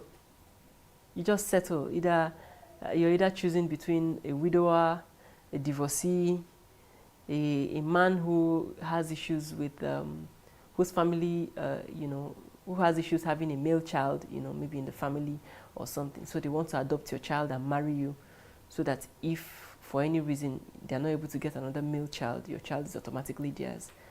You know, so there are so many conditions. So your mind is conditioned to believe that, look, you have to settle though. You don't know if you will get a better deal. So there are always conversations, like on social media from time to time, you see people post things like, have you ever dated a single mom? Will you ever date a single mom? What do you think? And then people are reacting in so many ways. As a single mom, when you go through such threads, you are, if you're not strong, you actually fall into depression. You know, because people just go all blunt. And I'm not saying anybody should paint it, but it's not fair to talk about something you know nothing about. Lily is now 27. Her baby Munachi is now a cute young boy. She finds joy each day, embracing not just her son, but her decision to keep the pregnancy to full term. Unlike Lillian, there are over 100,000 adolescent pregnant girls in developing countries who would think abortion is an option. Plus TV Africa went seeking the right answers on abortion from these medical experts. When is abortion an option in a teenage pregnancy? When that teenager is honestly small for age. So you can see a teenage girl at the age of 13 weighing 30 to 40 kg. That teenager is even at risk. And then when the baby is also abnormal. Of course, when you do your fetal scanning, you can find out that that baby is abnormal and will cause problems because the genetics is not even mature enough to allow for a right baby. So that baby or that conception can be aborted, but then the pregnancy can last till term if all of these are right. You must remember that in recent times, many teenagers look older than their ages, and so he can still carry a pregnancy.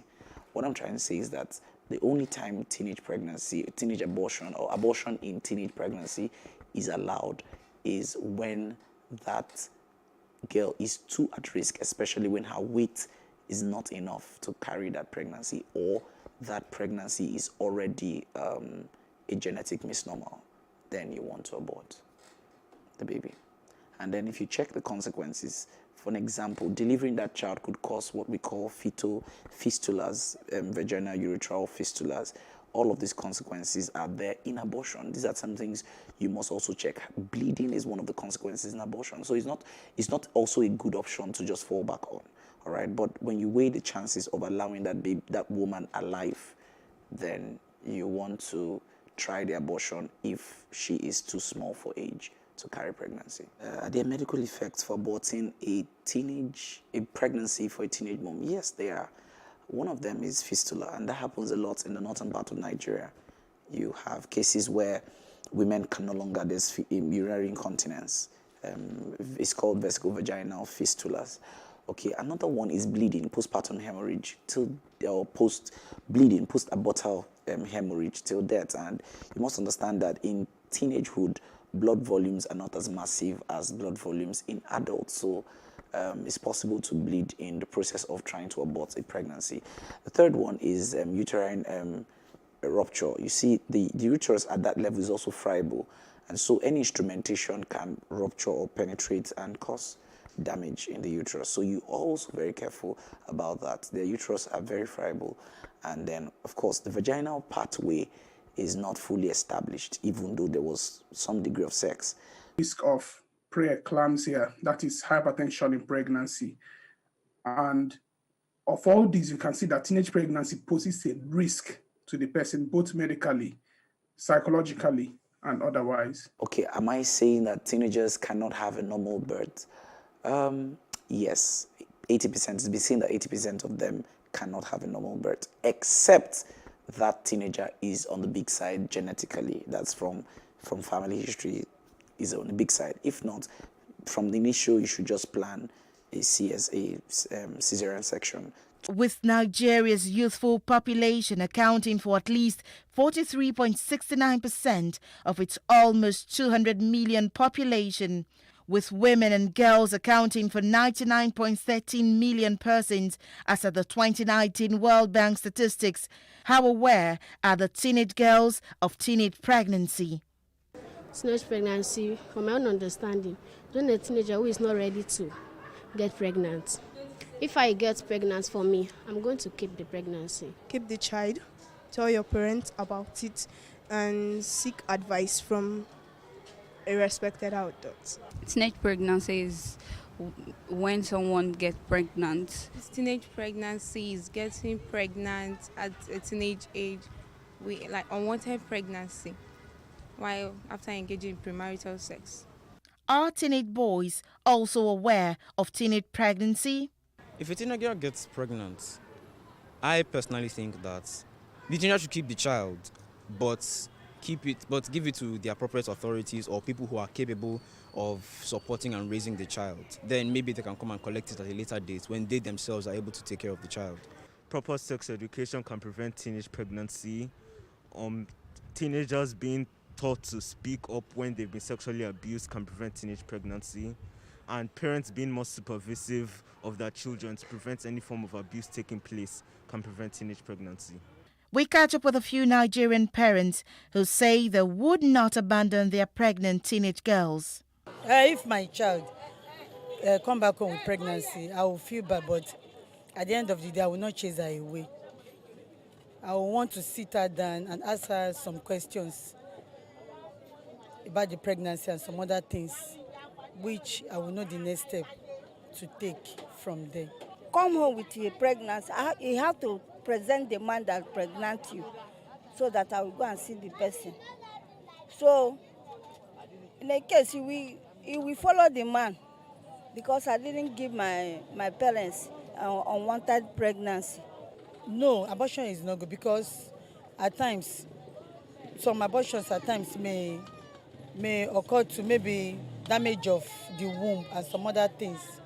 So I don't think abortion is good for a teenage girl. As teenage pregnant mothers daily seek to overcome the odds, break the glass ceilings and achieve excellence across various fields, it would only be appropriate for families, community structures and government to come to the aid of more vulnerable pregnant teenagers across Africa. If not for anything, at least to meet the Goal 1, no poverty, Goal 2, zero hunger, and Goal 3, good health and well-being of the United Nations Sustainable Development Goals.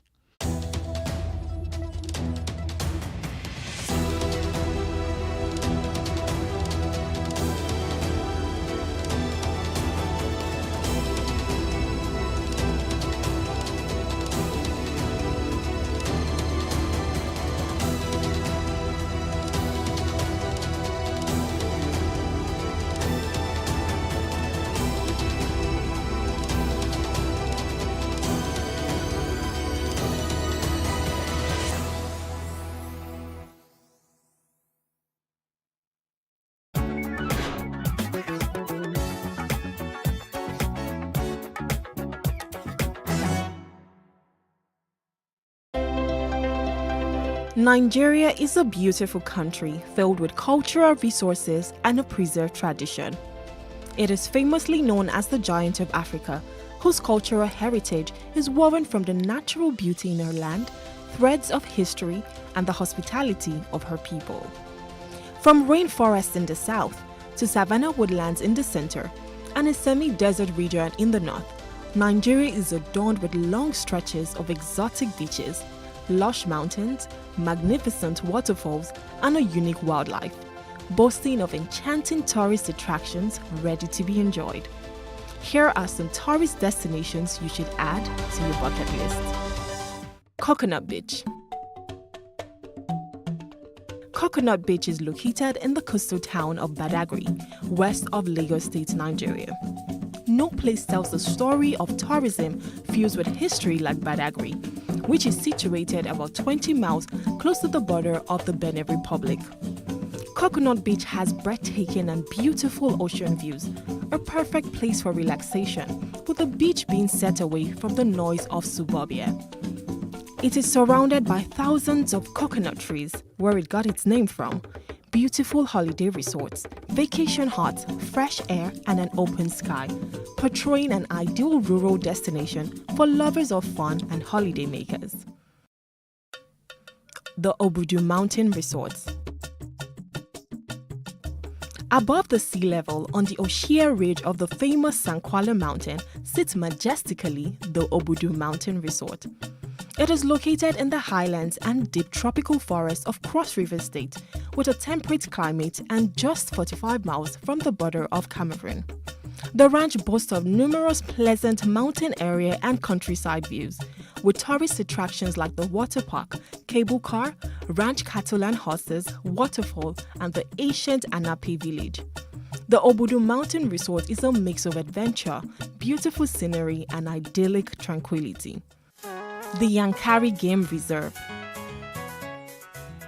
In Bauchi State is the Yankari Game Reserve and former National Park, one of West Africa's eco-destinations. It is home to several natural warm water springs and the biggest wildlife retreat. The reserve is filled with a number of activities that would help you connect with nature. Marvel at the largest herd of elephants in the country, embark on a guided safari tour, and explore the tropical forest. You'll also find beautifully constructed huts alongside some uncaged animals such as monkeys and baboons living in their natural habitat. The Yankari Game Reserve is an area of great natural beauty that provides recreational pleasure. The Ogbunike Caves. Located in a valley blanketed by tropical rainforest in Anambra State, are a collection of caves knitted with historical and spiritual significance. The Ogbunike Caves are associated with living traditions said to be preserved by the people for many centuries. Descending into the valley where the caves are located is a walkway made up of about 317 steps, and visitors must remove their shoes before entering the caves based on tradition. The caves are beautifully surrounded by streams of water flowing out from one of the tunnels into River Nkisa. Seen as a trove for tourists, the Ogbunike Caves make an ideal destination. The Owu Waterfalls. Described as a wonder in the wilderness is the Owu Waterfalls, located in Kwara State. Cascading from a height of about 120 meters to a pool of ice-cold water, the Owu Waterfalls is one of the highest and most fascinating waterfalls to watch in West Africa. It is a beautiful scenery which can only be appreciated when explored. Experience a fine mix of awesome attractions at the Owu Waterfalls, making it a memorable haven for your next vacation. The Osun-Osogbo Grove. Situated on the outskirts of Osogbo, the capital of Osun State is the Osun-Osogbo Sacred Grove, a large cultural landscape of undistributed forest dedicated to Osun, the Yoruba goddess of fertility, love, water, and beauty. The grove, which spans about 75 hectares of land, is a tourist destination that has sacred shrines, sanctuaries, sculptures, and artworks. The forest contains about 400 different species of plants that are used for medicinal purposes. Classified as one of the UNESCO World Heritage Sites, this sacred forest attracts a large number of tourists, and it is definitely worth visiting. Nigeria is a beautiful land waiting to be explored, and you are encouraged to visit and enjoy these wonderful tourist destinations.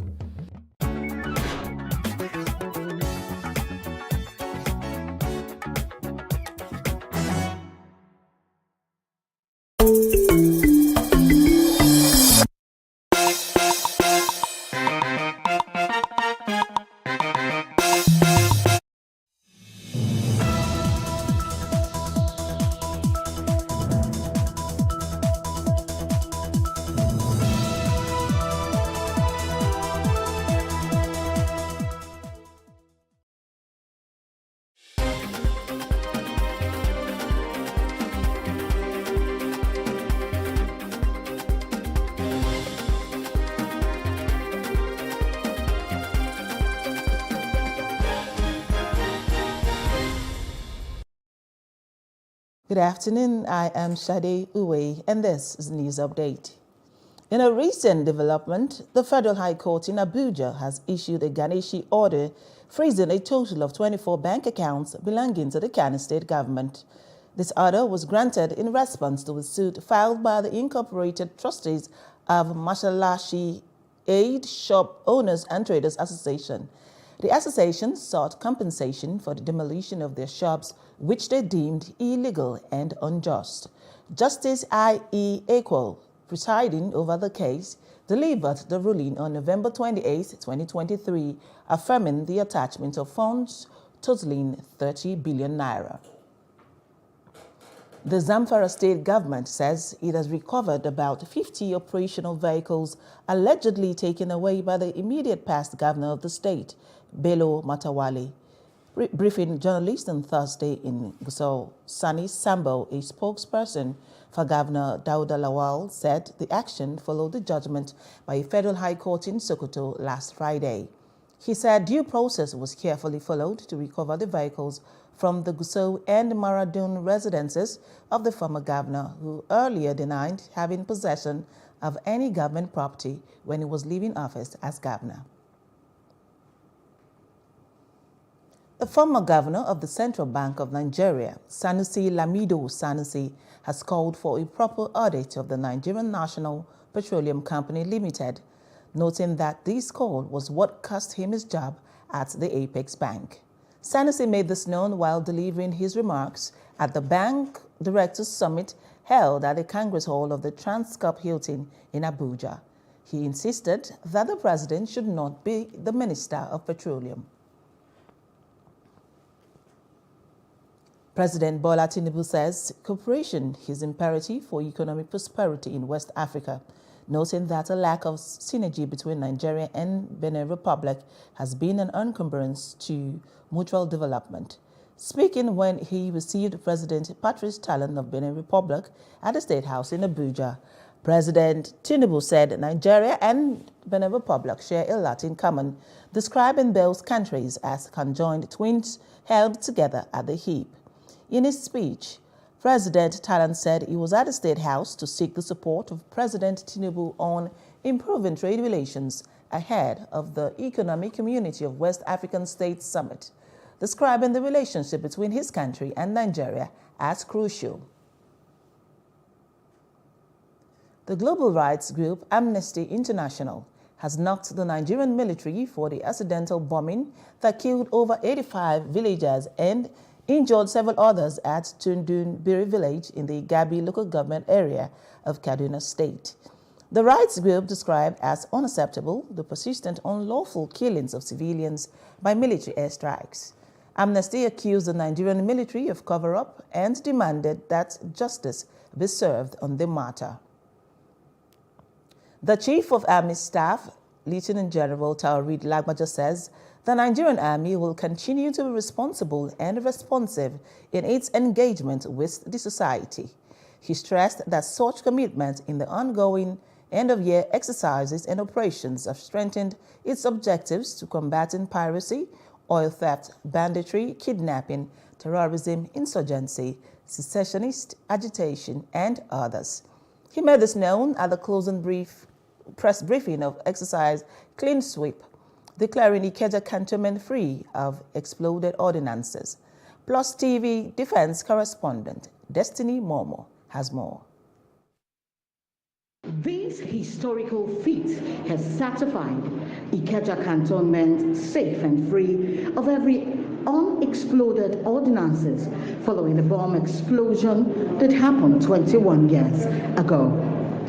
The closing ceremony, which took place at the Officers' Mess, 9th Brigade Ikeja Cantonment, had the Chief of Army Staff, General Taoreed Lagbaja, in attendance, as well as notable members of other security agencies.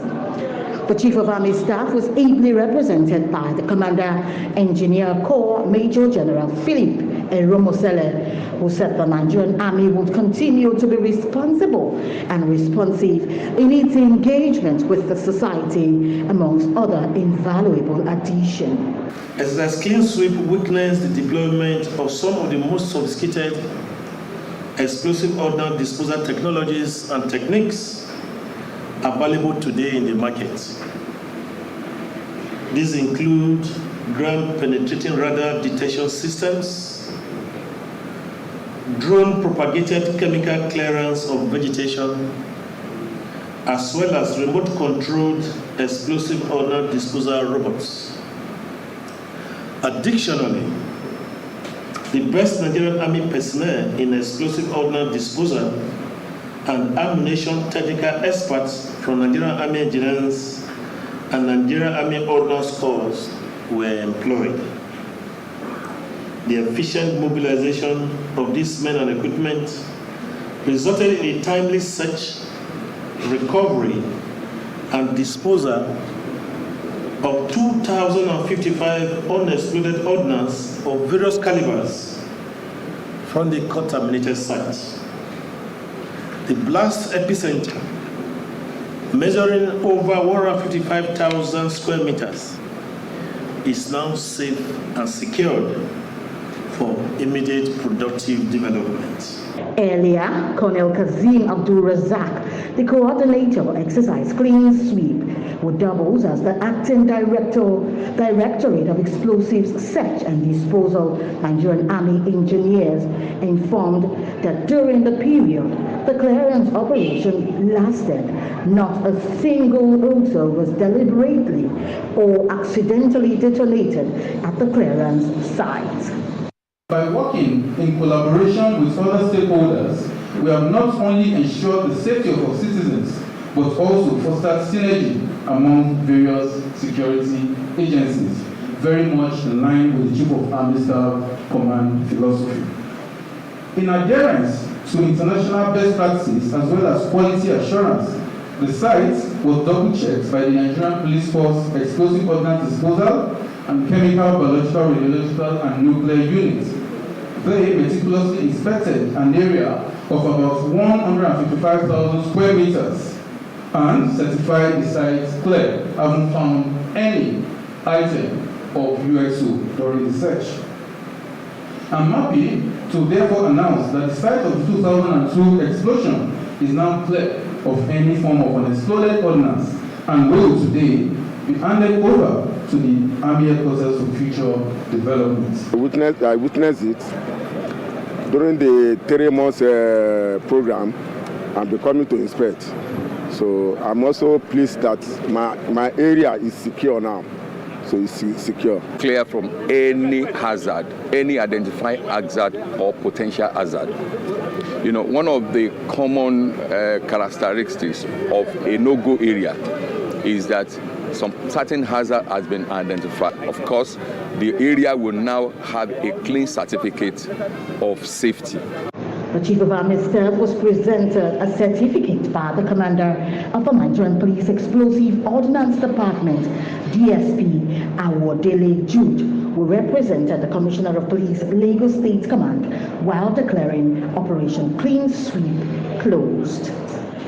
Also, Plus TV Africa and notable media organizations were given awards of excellence for being part of the historical process. Destiny Mama, Plus TV News. You're still watching Plus TV News. The former General Secretary of the Nigeria Union of Petroleum and Natural Gas Workers, NUPENG, Chief Frank Kokori, is dead. He reportedly died on the same day he was supposed to mark his 80th birthday. Kokori, an activist with the National Democratic Coalition, died of kidney-related ailment in the early hours of Thursday at a private hospital in Warri, Delta State. Kokori gained prominence in the struggle for the validation of the annulled June 12, 1993 presidential election won by late Chief Moshood Abiola. Now moving on to other parts of Africa. A survivor has been rescued from a Zambian mine nearly a week after landslides trapped informal miners. The 49-year-old man was pulled out of a collapsed tunnel at a copper mine near Chingola. Unfortunately, a body was also recovered.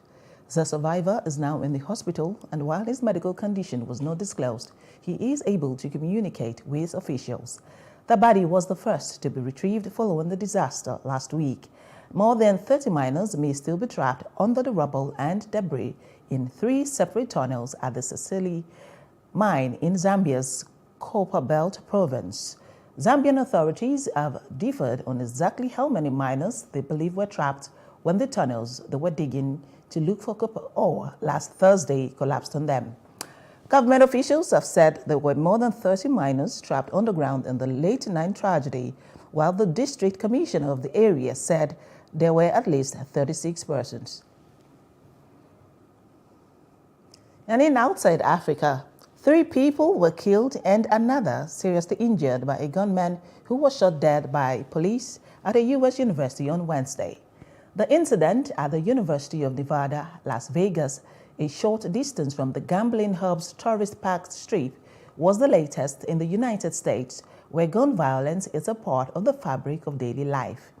The identity of the shooter is not known. However, law enforcement agents said he was a 67-year-old career college professor with links to schools in Georgia and North Carolina. And then business. Banks have been asked to disconnect switches, payment solution service providers, and super agents from the Nigeria Interbank Settlement System Instant Payment Outward System. According to the National Payment Infrastructure Company, the listing of non-deposit-taking financial institutions as beneficiaries contravenes the Central Bank of Nigeria guideline on electronic payment. To operate in Nigeria's payment ecosystem, operators must get at least one of the following licenses from the CBN: switching and processing, mobile money operations, payment solution services, and regulatory sandbox. Only MMOs can hold customer funds, according to the CBN. And in entertainment, a 4th woman has publicly accused music mogul Sean Combs of sexual assault, alleging he and others gang-raped her when she was 17. The filing says Combs, an artist and producer also known as Puff Daddy, met the unnamed woman in 2003.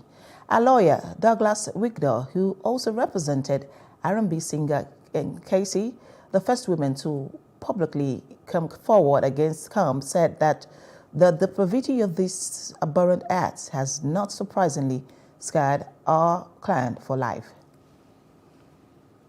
And moving on to sports. Super Eagles forward Victor Osimhen has secured his spot in the final trio, vying for the prestigious 2023 CAF Men's Player of the Year. The Napoli striker could be the first Nigerian to claim the coveted individual honor since 1999. The official CAF announcement, made on Thursday via its official X handle, confirmed Osimhen's inclusion alongside Morocco's Paris Saint-Germain's defender Achraf Hakimi and Egypt's Liverpool forward Mohamed Salah. And that's the news update. For more stories, please follow us on Facebook, X, and Instagram. And do subscribe to our YouTube channel at Plus TV Africa and Plus TV Africa Lifestyle. You can also view us from Limex on limex.tv and Glow TV apps anywhere in the world. I am Shade Uwe. Many thanks for watching.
It for upcoming artists to blow in Nigeria.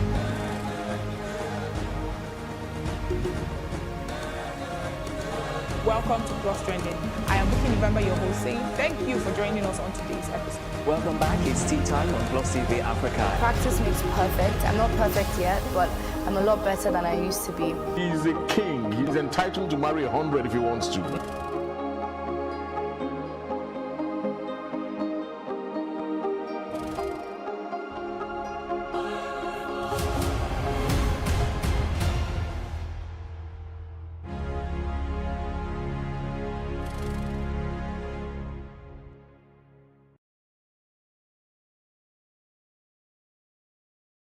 Necessity is the mother of all invention, and there is nowhere more filled with invention than the tech space. From the dawn of human existence, our innovative spirit has always directly correlated with our needs, which often have a social component. As they say, your ideas belong to you, but your inventions belong to everyone. Certainly, there is a question of whether innovators owe the world a duty to make it a better place. In today's world, the most ubiquitous piece of technology is the mobile phone. The history of mobile phones dates back to 1908, when a US patent was issued in Kentucky for a wireless telephone. Yet, it took till 1940 for engineers working at AT&T to develop cells for mobile phone base stations. This led to an early form of mobile phones, which were really just two-way radios. On the 3rd of April 1973, Motorola was the first company to mass produce the first handheld mobile phone, and more manufacturers subsequently got in on the act. By August 2001, mobile phones were introduced in Nigeria, and since then have become available to both the old and the young. It has influenced the way we socialize, listen to music, and has turned every amateur into a pro photographer. Today, most mobile phones rely on 3G or 4G technology, with 5G on the immediate horizon. The evolution of the technology to smartphones has raised the bar of personal computing. To help us understand what mobile phones represent to our society today, we spoke to a telecoms expert and an entrepreneur who gave us their impressions and opinions on the tech. I'm a telecoms expert. I've had trainings in information technologies for my bachelor's and postgraduate studies. Presently, I work with one of the biggest operators in the continent, Africa.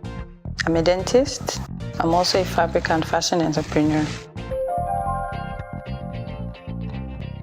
Mobile phone has bridged the gap for communications and connectivity between people, regardless of their distance, can communicate and interact. As it were before, you would have to send letters that would take days and possibly weeks or months, or you would have to travel long distances to connect with loved ones and friends. My husband, most times, is not home, he's not around. Imagine if we didn't have mobile phones. Communication would have been an issue. With my mobile phone, I can reach out to him, video call, normal calls, we communicate, even my kids. Conducting business with international and even local partners has never been easier, with mobile banking now commonplace and video conferencing available on the go. E-commerce or banking. If you need to pay for a service, you don't have to go to your bank, withdraw the money from the teller and go and pay. We have cashless systems where you could use your phone from your app, pay for your services. So I can imagine what I would have done with my business without mobile phones. I get most of my customers online using my phone. They make payments. Almost all my transactions are via my mobile phone.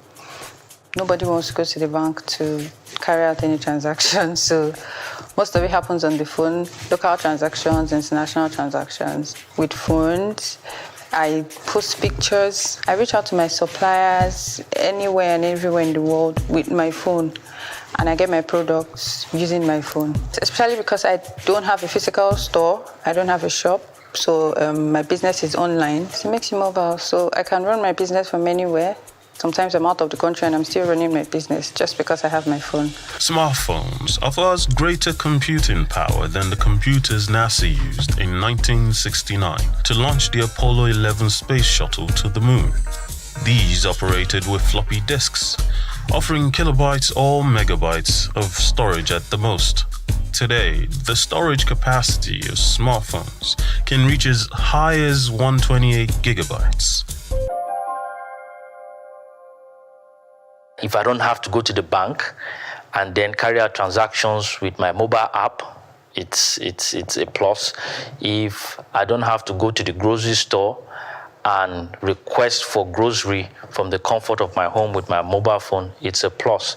But if we begin to use the mobile phone in a wrong way, then it becomes harmful. The greater social awareness afforded by mobile phones has made us more self-conscious, with a constant need to own the latest version as a symbol of social status.